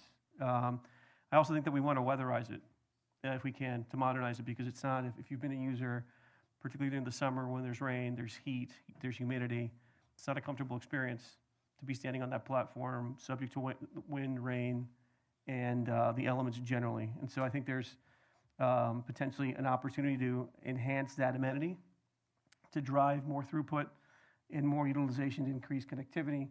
That could also potentially become a mechanism for funding a point of connection and a bridge, which I think has been a point of interest for some of us here on the board, or improving connectivity at grade. So those are options that possibly the CRA could allow us to explore. And then lastly, I think given what we've set as a goal for redevelopment in the same town center, we want to make sure that things happen, they happen without necessarily putting the burden entirely on projects, which has been the history here in Miami-Dade County. We are likely going to be challenged with sewer and sewer infrastructure going forward for this basin. I think we should give ourselves a mechanism to plan for how we would finance those improvements. I think this would allow the option of using a CRA versus what has been the typical process in other basins in Miami-Dade County, which is to impose a surcharge on projects. It's not that that project will not eventually pay for the improvement, but it's the timing of when the payment is delivered. If you, through a basin surcharge on a project, obviously it adds to, slows down the velocity of the projects and their ability to kind of get off the ground. And I think we want to see as much new development within the ambit of our plans come forward without that additional burden. So I think a CRA, having that in place, would allow us to facilitate, expedite some projects as well. Those are my ideas. What I would want by way of directions to the manager is, when we talked about our placemaking study initially, there was a substantial economic development piece that we decided not to defer to invest in because we weren't sure whether that was the best use of those dollars. The consultant, however, that we selected is very familiar with developing findings of necessity, which we'd have to go back through that process now, since we did sunset the prior CRA. What my suggestion to the manager would be to solicit a proposal from Business Flair that we've been under contract with for other work to possibly provide us with the finding of necessity and examine the feasibility of kind of reintegrating, reinstalling, reauthorizing, whatever the right word is, the CRA. I think the historic boundaries are perfectly appropriate and relevant today. I think the only modification I would like to see is to bring it a couple blocks down to capture, the 74th Street, which I think was not in the boundary before, and Mr. McCants can correct me if I'm wrong, so that we can capture the full part of our city center. And that's the idea. I thought we'd have a discussion about it if there was an openness to it. I'd like to give the manager that direction and have him bring back a proposal that we can then, it may be under the procurement threshold, hopefully. But nonetheless, I think we might want to then discuss it. And I'd like to obviously discuss it further so we can give Commissioner Rodriguez the opportunity to also weigh in since it was a priority of his as well. Madam Commissioner, you're recognized.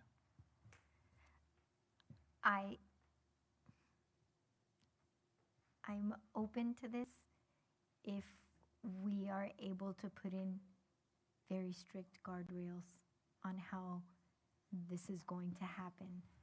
I think not necessarily here, but if you look at CRAs in general, when they don't have very specific guardrails, and I think you probably know this better than anybody because it's your expertise, it lends itself to unsavory behavior. And we're not going to be here forever, but this will outlive us. And I don't want to leave something behind that's not going to be good for the city. So I like the ideas that you have of the items to be covered. I think especially the Metro Rail one, I make my kids get off at UM because the parking garage terrifies me. I refuse. I live in South Miami. I refuse to use that train station. So I'm with you in the whole thing. I just think the guardrails need to be very, very clearly spelled out. And we would have to then have further discussion. Like I read, it's usually the commission that acts as the board, and then there's like an advisory thing. So we would have to, I think, flesh that out a little bit. But I think, well, for lack of the right thing, and mark it down, you're right. Don't get used to it. Commissioner, you're recognized. I think Commissioner Bonich was accurate. I think that there's a lot of goods and bad that can come out of an CRA. I think that we're not as well-versed. We haven't had it in a while. I think you're a little bit more well-versed on this. And I think I would like to take the opportunity to figure out if we can have a brainstorming session, understand pros and cons, how we can put guardrails in place, what we really want to use it on. I'm in agreement with you with what the four pillars you stated. I just don't know if there's anything else we can do. I don't know what the boundaries could be. And there's a little bit of opposition, specifically from one of our commissioners just here. And I want to understand why and what are the pros and cons. And speaking into our neighbors, whether it's Miami-Dade, for example, on 57th Avenue and Sunset, and with our neighbors at Coral Gables, the Miami-Dade side and then the Coral Gables side, figure out what we can also get from them as well to figure out collectively how we resolve some of these problems, not just us. So I just want to sit down and really talk about it, have some people that are experts, and just give us some feedback, some understanding, some guardrails, and just put us in this path. Because I don't disagree with it. I just want to make sure it's Vice Mayor. Yes, and I'd love to speak more onto it. I do think that something like this is imperative. There are very few cities like ours that have the entities that we have to maintain.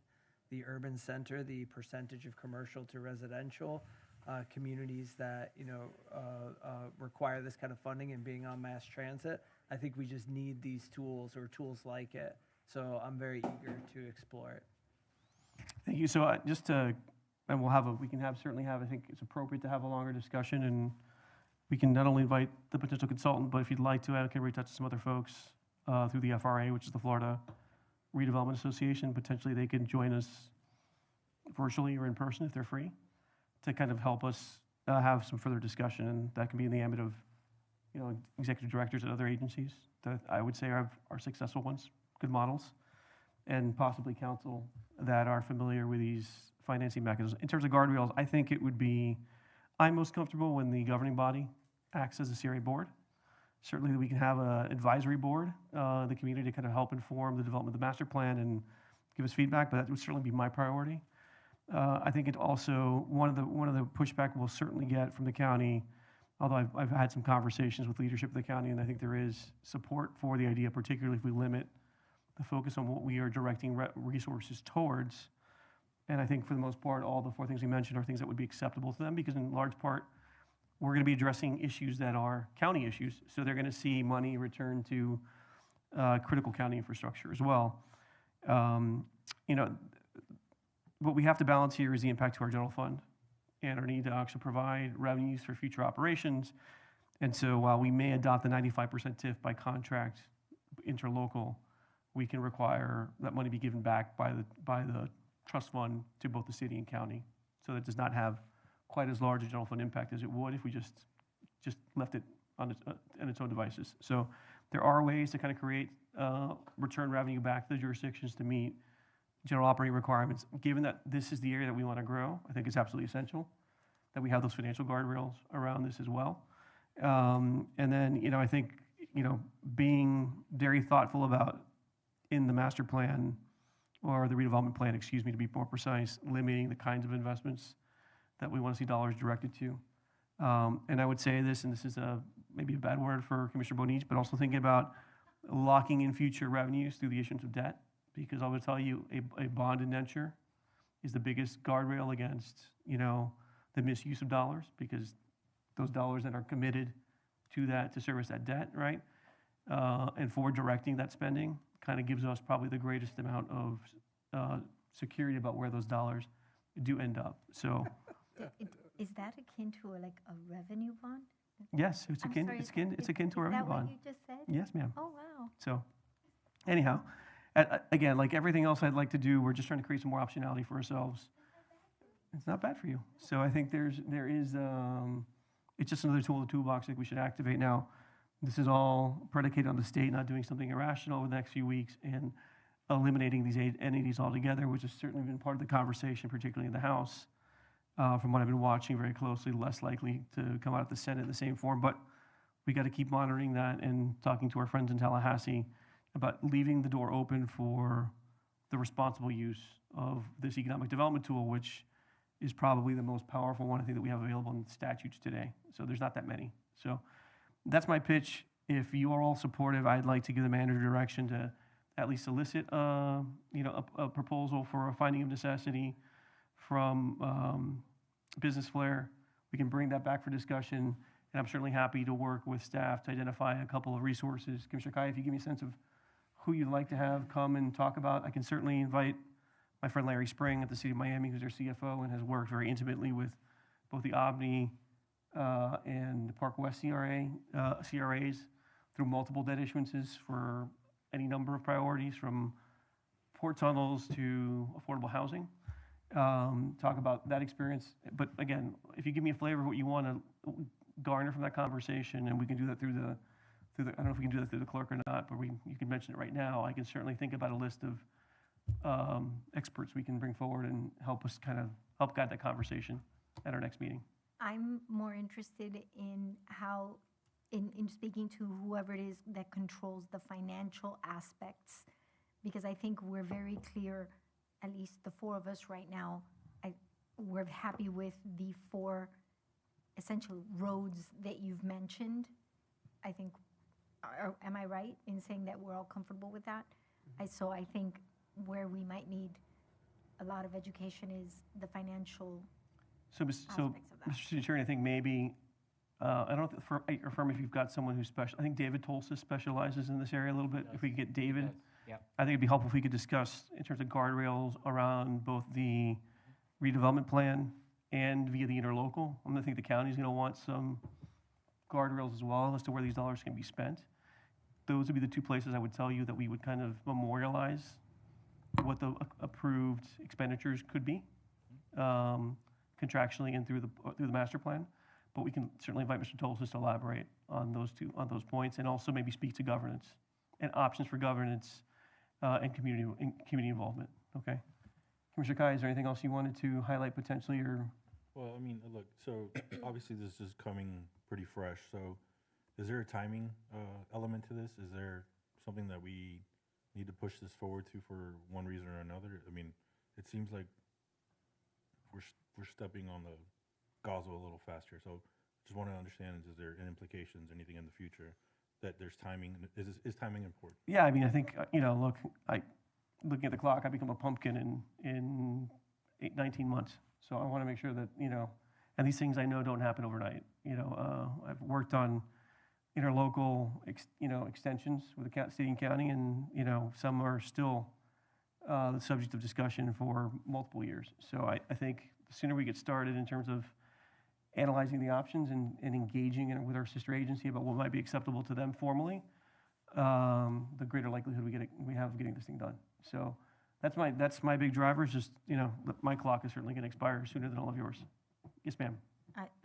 I say if we are in agreement of doing it, then we go.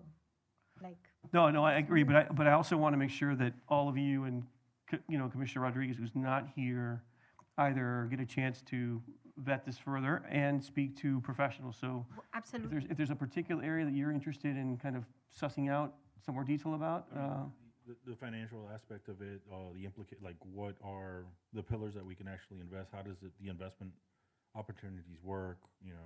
It just, the ins and outs of the dollars, are we taking away from our operating revenue at all? Those are depending, absolutely. I'm sorry, yeah. so Go ahead. I just want to make sure, I've never done this before, Yeah. right? This is all very new for me, and so I just really want to understand. It's a big deal for us in our city. You're well-versed, and we trust what you're going to say. I want to make sure I understand what we're doing here, and I just want to get fully educated on this whole process, that's all. So just thinking out loud, suggestions, maybe Larry Springs has been a CFO. I don't even know who that is. He's the CFO for the city of Miami and has to interact with these agencies, and Supervisor Dedish, I can ask him to attend. Thank you. Maybe we reach out to Mr. Fernandez at the county as well, the Office of Management and Budget, who is the department that supervises all the CRAs for the county, both in the unincorporated and incorporated areas. Invite him as well to a future discussion, and maybe we put this off until maybe our workshop in the beginning of May, so we can actually do it in that 5 o'clock window as opposed to within a typical commission agenda timeframe. Sound reasonable? Okay, so Would we want to start a little earlier than 5 o'clock, just in case, so we don't back up into it? Yes, please. sure. Because I think when we say we're going to start at 5, we always have that. Should we start at 4? I say, yeah, I would feel more comfortable starting at 4, because then we don't feel like we have to cut everybody off all of a sudden. Fair enough. Madam Clerk, if you can advertise then the next commission workshop for a 4 o'clock start in lieu of our typical 5 o'clock start. And only a CRA discussion, correct? Do we want to go through any other item? We do have the financial presentation from 13th floor, I believe, in terms of a first term sheet.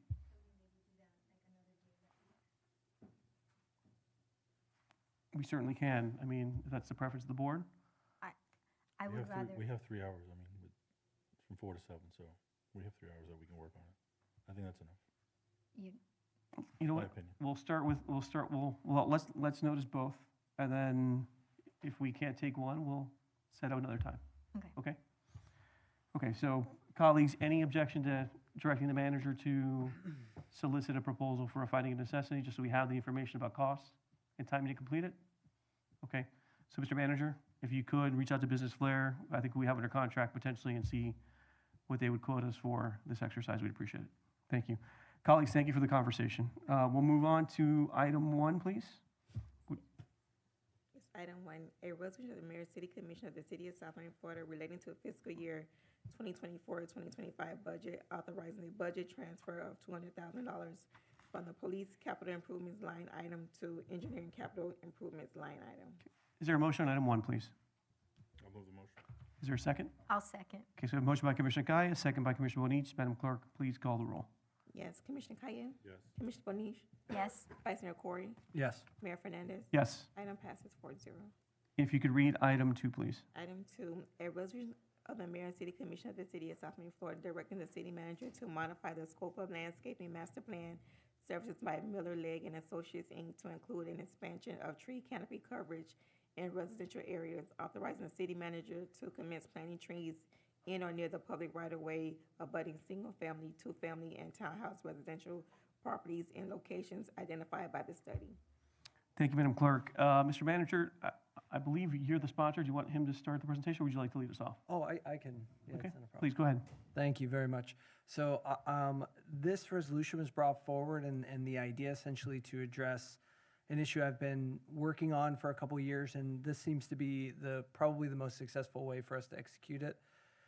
Urban deforestation, obviously a Miami-Dade County report came out in 2015 to 2020 that South Miami had lost about 5 acres of tree canopy over that time. So that's about an acre a year. Obviously, we know the development that occurred post-2020. That's probably even more so now. I was looking for a way to more strategically plant trees to recover our canopy. It has been a problem. We've grown our tree fund without the ability to strategically place it. Right now, Miller Legg is doing a landscaping study. I spoke with them without having to increase the cost of their scope. They're willing to add essentially right-of-way in front of single-family, multifamily homes, which is just going to be a simple extension of their looking at primary, secondary, tertiary streets. Now they're going to pretty much do everything, where they're going to give us locations where we can plant these trees. In addition to that, we have an $85,000 fee, I suppose, payment that was given to us by Baptist for the recent project that they have there that has about 6 months left on it prior to the expiration of that. So Miller Legg has agreed that before they finish this study, they would actually identify an area where we could plant those trees. To get this project started, largely trees being planted in the right-of-way. The urgency on this item, I always think, obviously we're losing this tree canopy every year, and I always like to think of that old adage, the best time to plant a tree is shade trees 20 years ago and today. So I would love for us to be able to kick off this project. This resolution is simply direction to the city manager to expand Miller Legg's scope, which they've agreed to do for free. And then once they do identify something, for us to use those funds to plant trees in the right-of-way. Colleagues, questions? I have Yes, madam. of course. It's funny because I had put no because I was like, it was unclear. I couldn't understand what was written there. So if I understand what you're saying now, they are expanding their scope to include possible locations for us to plant this, and you're saying use the $85,000 to procure the trees for the areas that they're going to earmark at no additional charge. Yes. Okay. Is that, have they written that anywhere that they are not Well, going to this is charge us? direction. This is direction to the city manager to go and get that done to expand that scope, and then as they identify that area for us to use that. Now, this doesn't lock up that money, and it doesn't increase the amount of money that we give to them. The city manager has to go to them, expand their scope. They have to agree to do it for free, and then they essentially come back to us once they've identified these areas. And as part of their master plan, they will actually have every available place for us and right-of-way in the city now to plant trees so that we're ready when funds become available, either through a grant or through fees that are paid or through any kind of donation. So we'll be ready every year. We won't have to build up our tree fund. We'll know exactly where we need to plant. And then where would this money go? Am I right in understanding that it's going to disappear if we don't use it? In 6 months. What happens to the $85,000? So let's get, so Mr. Manager, if you could address so it was a funding commitment that was made by, I think, Anchor Health and Baptist in connection with the rehab center on the intersection of Sunset and 62nd. Could you explain what the commitment was and the timing as memorialized in their development agreement? When the item was discussed, there was a final agreed-upon dollar amount of $85,000. Before the motion for it, there was a timeline condition placed on it where the commission, at the time, Commissioner Lieben had said, I think we ought to place some time commitment that the city would actually act on this money. And so the 12 months was added as a timeline to accepting the funds. So that was part of the item. We're about maybe 6 months from when payment was received, roughly. So obviously, it was something that the commission imposed on ourselves, if you will. If somehow this timeline and spending of that money may not necessarily meet that requirement, the commission can always maybe extend that. But that was a requirement. I'm sorry, so it's your position that we can extend the timeline? Well, it was We have to ask self-imposed. I mean, it wasn't at the time. Okay, so there's, I want to be clear, because it was a proffer on the part of the applicant, correct, Mr. City Attorney? For the funds, but the timeline The was. proffer, the proffer was not, the proffer was a proffer that was not restricted by time. No. The initial proffer was not restricted. Their initial proffer. Their initial. Okay, okay, so just, is this memorialized, the terms of the proffer, were they memorialized anywhere in writing? I don't know, I don't have the answer to that question. Okay. I'm looking for it, I don't see it. Okay. They made a proffer by, I know they made a monetary proffer, and there was and some back and forth as to the amount. Mhm.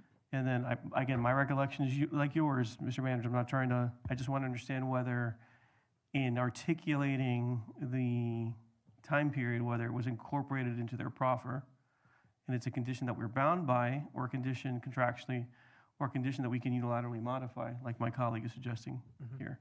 Yeah. So that's if we can get some clarity from the city attorney about that at some point, maybe not now. Our deputy manager reviewed the meeting today to Okay. go back, because we Great. both had a recollection that there was a timeline imposed. We did not remember if it was requested by the contractor who made the proffer or the attorney on his behalf. So it was the commission who brought up the issue. Commissioner Lehman brought up the issue. Well, we ought to impose a timeline on the city to spend this money, and there was an agreement, and 12 months was, but it was not a condition that they requested. The commission imposed on ourselves, if you will. So it may be a non-issue depending on the timeline of So this I was going to assessment. ask that question. Yeah. One of the questions I wrote down 3 things: timing, consent, and maintenance. So as to the timing, when will Miller Lake, if we were to direct you to expand their scope, in what time have they indicated they could identify these locations? So almost like a phasing aspect, what I had told the vice mayor, that potentially if their work would continue, that we would capture the portion. As soon as they identify areas and they have knowledge of, we can begin to spend those funds in those areas while the final report is finalized and submitted. So I'm not waiting for the full report so that would be a way to sort of accelerate, but it would be informed by their assessment. And So that's what I'm saying, may be affected by the timeline, but I want to make sure everybody was aware that there was that condition when the money was accepted. And if I'm correct, if you can affirm my understanding, typically with respect to the installation, we seek the consent of the property owner, even though it's the abutting property owner, even though it's installed in the right of way. Is that correct? The practice has been that, well, I can't guarantee that every tree that the city has planted has received approval by that adjacent property owner. I don't have that knowledge. Typically, yes, there is a conversation. And we asked them to assume the maintenance as well, correct? That has been the practice, that the resident assumes the maintenance. And since I've been here, I'm aware of a couple situations where the residents were aware that we were looking for locations, and they did not want those trees planted there because they knew that they would have to maintain them. Okay. So I guess my question to my colleagues is, and particularly the sponsor, is do we want to, I mean, again, Mr. Attorney, legally, we're not required to obtain consent from the property owner if it's placed within the right of way, or are we? no, if it is placed within the right of way, we are not required. Okay, because I'm assuming what we're talking about are installing street trees in front of single-family and duplex residential homes. Correct, in the Correct? swale areas. In the swale areas, correct. So we're not required to get the consent, but I think we have done it historically to the best of our knowledge. But we typically require for the consent also the agreement to maintain. So to my colleagues, if we really want to do this, the way to do it the fastest would be to say we're just going to make the decision to locate those trees in the swale and assume the maintenance costs, if any. I mean, trimming trees and and watering them while they get stabilized. Is that something that we want quantified for us, or is it something that we just are willing to kind of, shoulder the incremental cost, whatever it may be. Just thoughts. My personal opinion on it is that I think that the best way to do this is to plan it, to essentially, obviously notice the neighborhood that it's happening, but not necessarily get the consent on it. And the only reason I would say that is that for us to be able to program this to scale, I don't think that's feasible. And I do think ultimately it lies on us responsibility-wise when there aren't tree canopies on streets, when the heat index goes up, when there's flooding issues. That ultimately is our responsibility. It's our land. So if we, go around asking everybody and just constantly getting no's, that we won't be able to program this. Yes, sir, you're recognized. Mayor, I was just reminded that the letter that came with the check, the attorney memorialized what the commission did. And in that letter, Mr. Williams made reference to that one-year condition that the commission added. So that was in the letter, but that was subsequent to the commission meeting, but it was memorialized in his letter to the city. So I just want to correct that. Okay, so didn't I think provide just that. belts and suspenders, we should probably contact Mr. Williams. I know he has moved law firms. I'm not sure if he's still representing the same client or not. So, or his client, to find out whether it's a condition that they're willing to allow to extend, since we're looking at actually doing this in a more thoughtful way. And then secondly, I think, colleagues, we have to decide whether we want to, I will tell you, and the manager can reaffirm this, the septic to sewer process has been an instructive one in terms of people having particular issues with, us making modifications even to the right-of-way, which we technically own, but they believe is an extension of their property. I think I would look at this, these trees as almost part of like critical infrastructure, water and sewer infrastructure, and making the decision of where it goes is one that we should not be shy to make. But I also think I would say if we decide to locate it, then we should shoulder the maintenance, obviously. If we're going to continue to ask people for their consent, then they can bear the burden of the occasional watering and maintenance that may be required. But if we're going to go ahead and make the decision to do it unilaterally, then it's an obligation that we should shoulder. Yes, ma'am. I see we have Surami. I wonder, what does Coral Gables do? They put trees everywhere. Do they Surami- ask anybody? I mean, because that's the only place that I could think of in the public right-of-way where there's a gazillion trees. Yeah, but that was done, if I'm not mistaken, at the onset of the community by the master developer. So it was part of the aesthetic as well. But Ms. Cabrera, you're recognized if you want to add some color to our conversation. Sure. Good evening, Surami Cabrera, Development Services Director. So maintenance of the swales in Coral Gables is the responsibility of the adjacent property owner. And the only time that the city will get involved is if the sidewalks were damaged because of a city planted tree. But otherwise, all the other maintenance of the swales was the responsibility of the adjacent property owner. But the street trees in particular in single-family neighborhoods, Surami, I'm assuming most of that was long-standing existing canopy?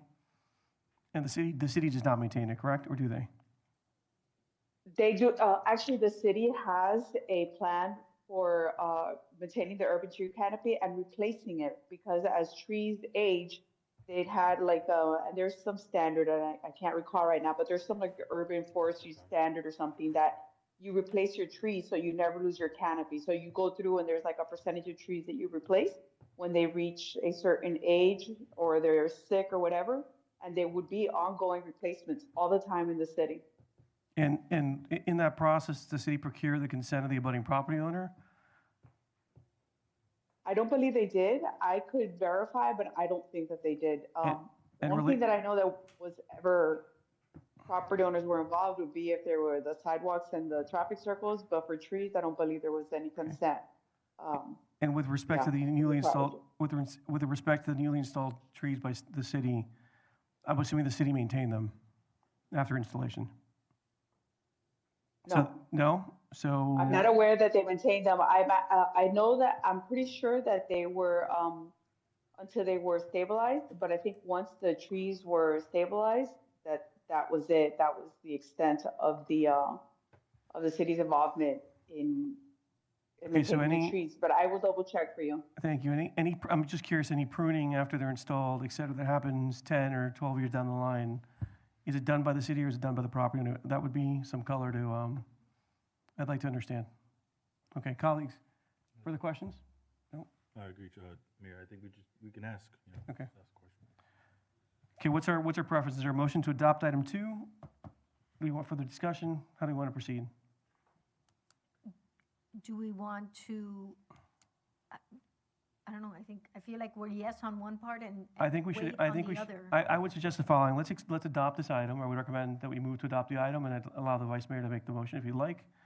And then I think we should direct the city attorney to seek a modification to the condition to allow us more time to actually expend the dollars, belt and suspenders there. And then if we can get a follow-up report, maybe to the manager report at the next meeting on the practice in Coral Gables and maybe a sense of what the incremental cost is to either us or property owner for the ongoing maintenance over a 10-year period, post-installation, just to give us a sense of what that cost is. That might be helpful information. Mr. Manager, Mr. City Attorney, is that reasonable? Okay. All right. Okay, we'll take your head nodding as your agreement. So, I move that we approve the resolution. okay, is there a second? I'll second it. Okay, so we have a motion by the Vice Mayor, a second by Commissioner Kaye. Madam Clerk, if you can call the roll on item 2, please. Yes, Commissioner Bonish. Oh, I'm first this time. You know what? I had my microphone on just in case. Yes. Vice Mayor Corey. Yes. Commissioner Kaye. Yes. Mayor Fernandez. Yes. Item passes 4-0. Great. If we can read item 6, please. Item 6, a resolution of the Mayor and City Commission of the City of South Miami, Florida, directing the city attorney to negotiate a settlement agreement in Rodney Manisdown and W. Carroll Manisdown LLC versus Christy M. Bartolucci, each all authorizing the city manager to execute the settlement agreement on behalf of the city. Thank you, Madam Clerk. Colleagues, this is an item I asked to have added to the agenda. As I mentioned in my last kind of commission remarks, Mr. Mandelstam is willing to give us an easement across his parking lot to allow us to have emergency egress for fire and rescue apparatus to the park. So that'll save us the need to scar the park with an additional roadway to service what will hopefully be our new recreation building at Dante Facel. In exchange, what we're offering, beyond getting released from the litigation, Mr. Mandelstam is interested in modifying his PUD to allow for some future planned urban development, which is the approval, the master approval for the property, to allow for some modest expansions of the facilities on campus. We can't contract for that approval, so there's no guarantee that we would approve it. We reserve all rights to review it in the future and vote it up or down as a body. But we will make best efforts, I'm assuming, in the language to facilitate the processing of that modification application. And similarly, Mr. City Attorney, we probably bring forward a companion development agreement so that his rights, should the PUD be adopted, would be guaranteed to him for a term of 30 years, which is the maximum guaranteed under the state statute. So that would be the concessions that we would be offering, which is, again, our best efforts to process those 2 applications in exchange for him conferring the easement. Any questions? Mr. City Attorney, did I summarize that correctly? Yes. And again, if you can just clarify for the benefit of the board, the delegation here is to you to negotiate the agreement Yes. consistent with these terms? Consistent with the terms. And does this need to be brought back to the board for adoption, or is the manager authorizing the manager to execute it upon your You are approval? authorizing the manager through Okay, this. colleagues, any reluctance about that? No. Okay, okay. So with that, I'd like to move item 6. I'll second it. Okay. So Madam Clerk, a motion by myself, a second by Commissioner Kaye. If you could call the roll, please.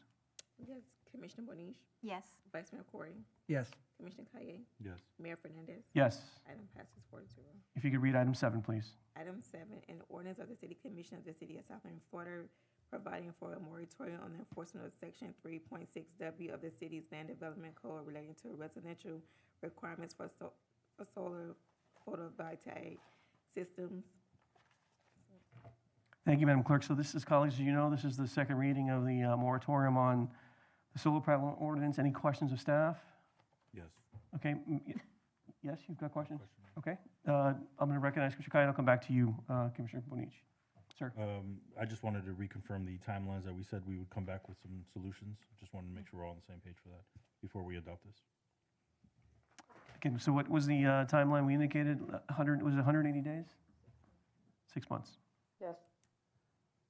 Okay. Okay, that was Madam the Commissioner, same. same thing, Same same thing. question? Okay, that question is addressed. Would you like to, well, this is a public hearing item. Any member of the public who'd like to address this commission item 7, which is a moratorium for 180 days on our existing solar panel ordinance, please come forward at this time. Anybody on Zoom, please raise your virtual hand. Okay, seeing no one in the chamber and no one online, we will close the public hearing. Commissioner Bonich, would you like to move the item? I'd like to move the item, please. Okay, a motion by Commissioner Bonich. I will second the item. Madam Clerk, if you can call the roll, please. Yes, Commissioner Bonich, Yes. Vice Mayor Corey, Yes. Commissioner Kaye, Yep. Mayor Fernandez. Yes. Item passes. If you could read item 8, Madam Clerk. Item 8, an ordinance of the Mayor and City Commission of the City of South Miami, Florida, amending the composition and procedures of the Design Review Board. Thank you for the summary, Madam Clerk. Colleagues, any questions of staff regarding the proposed ordinance? So I maybe, sorry, Mayor. No, please, you're recognized. Don't worry about it. I was under the impression that maybe I'm incorrect the way that we stated this. I thought we were saying that we wanted maximum of 7, minimum with a quorum that we would be suffice. I think 5, having not the ability to have, for example, a landscape architect and then five different colleagues or people that we recommend from the commission, it just seems like 5 is too small for the amount of design review board that we're looking for. I mean, that was my impression, that we wanted 7, not 5. So just a technical, can we expand the board's composition on second reading, or are we limited No, by the notice? You can. Okay. The original proposal was for 7 members, but it was a 5-member board with 2 alternates. Based on the comments and the discussion, we reduced it to just 5 members. So to keep the idea was to keep the quorum at 3. So either way, we'd have. So have 5 members. let's explore that, because I guess we could have 7 members, but we could set the quorum requirement at a much lower threshold, could we not? We could say, No. no? No, it has to be a majority of the board.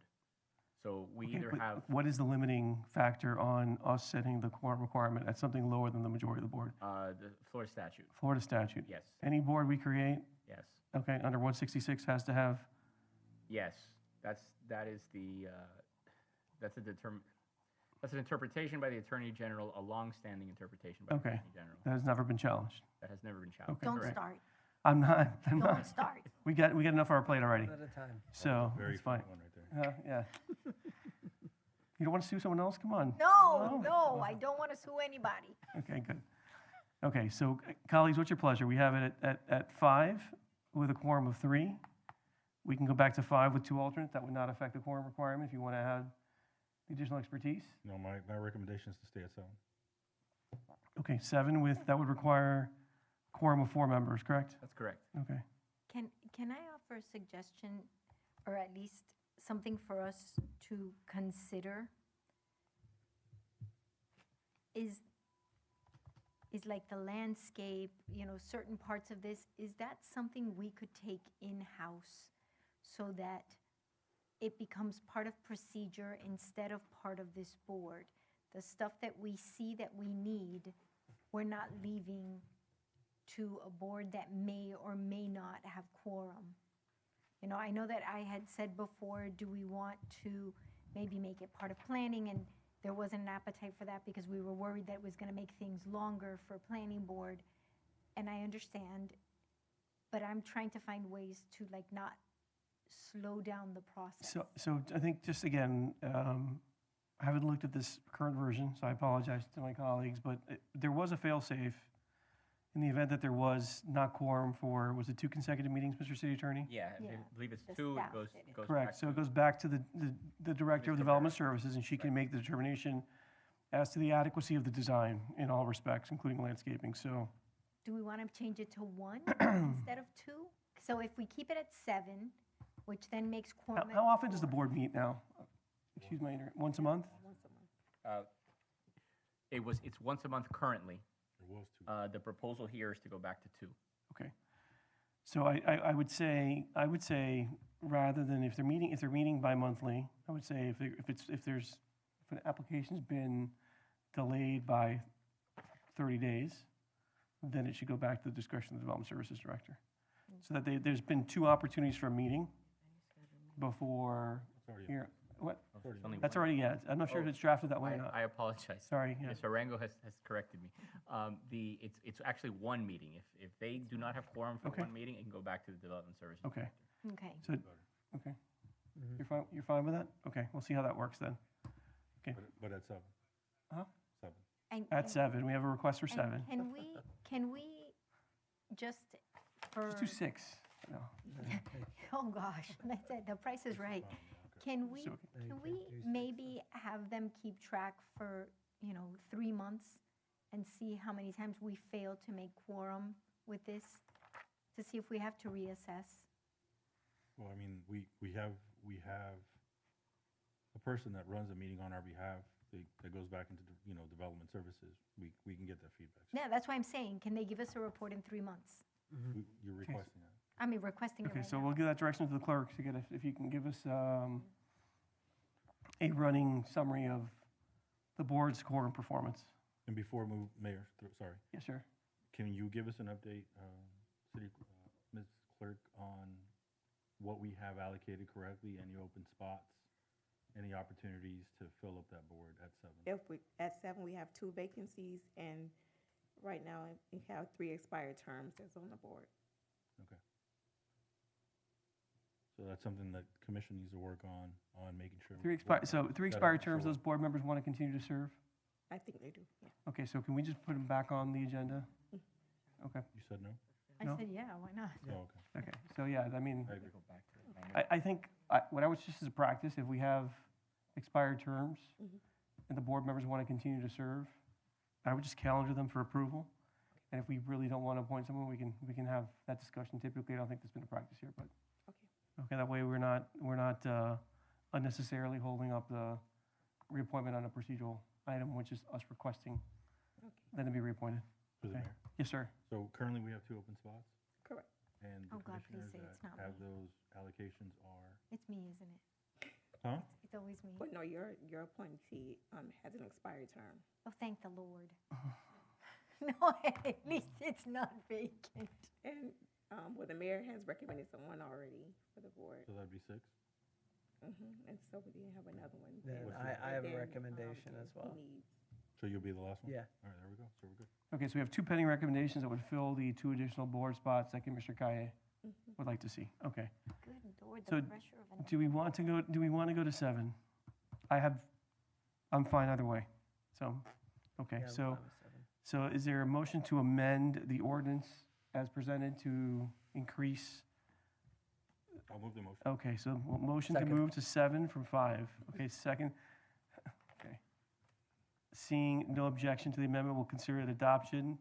So is there a motion on the amended ordinance with the? Public hearing.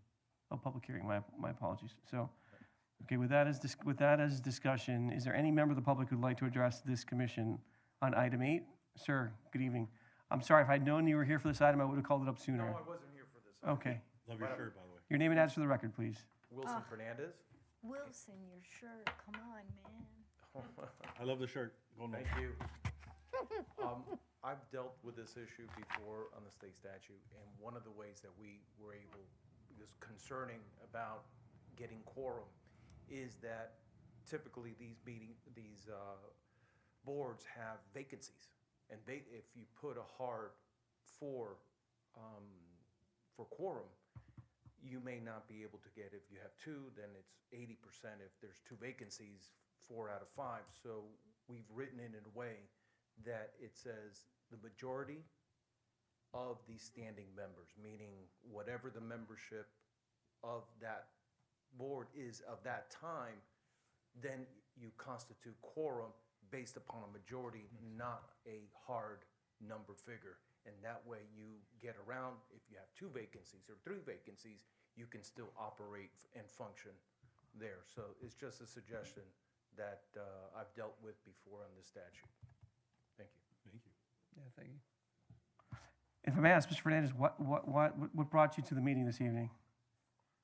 My son had to do a Eagle Scout come to Oh, well, he's gonna have to. a board why don't you- meeting. We got to go bring him up after the And public I think hearing. we came to an exciting, he missed the Pinecrest, but he came to the South Miami. Great, we're glad to have He you. found out on And his congratulations on being an Eagle Scout, no small feat. Thank you. Fantastic. Okay, so colleagues, so we have any further public comment? Anyone on Zoom, please raise your virtual hand. Okay, seeing no one else in the chamber and no one else online, we will close the public hearing. Okay, so I think we have the item in a posture as amended with 7 members. Okay, Commissioner Carter, you want to move the item as modified? Move the item as modified. Okay, is there a second? Okay, we have a motion by Commissioner Kaye, a second by Vice Mayor Corey. Madam Clerk, if you can call the roll, please. Yes, Commissioner Kaye, Yes. Commissioner Bonish, Oh, yes. Vice Mayor Corey, Yes. Mayor Fernandez. Yes, Item passes as amended. thank you. Colleagues, before we wrap up, anything for the good of the order by way of commission discussion and remarks? Okay, seeing none, I'm just going to say I'm very proud of all of us for getting out of here at 9:10. Thank you for all your good work. With that, we stand adjourned. You should put your Well, pat myself on the back.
I am.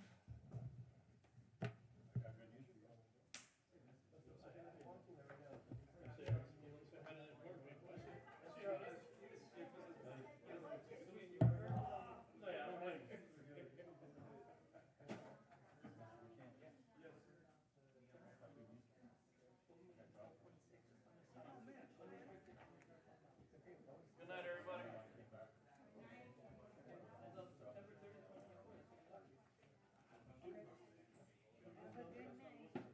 Tell you, you know what, I was paying no attention to when he was working on.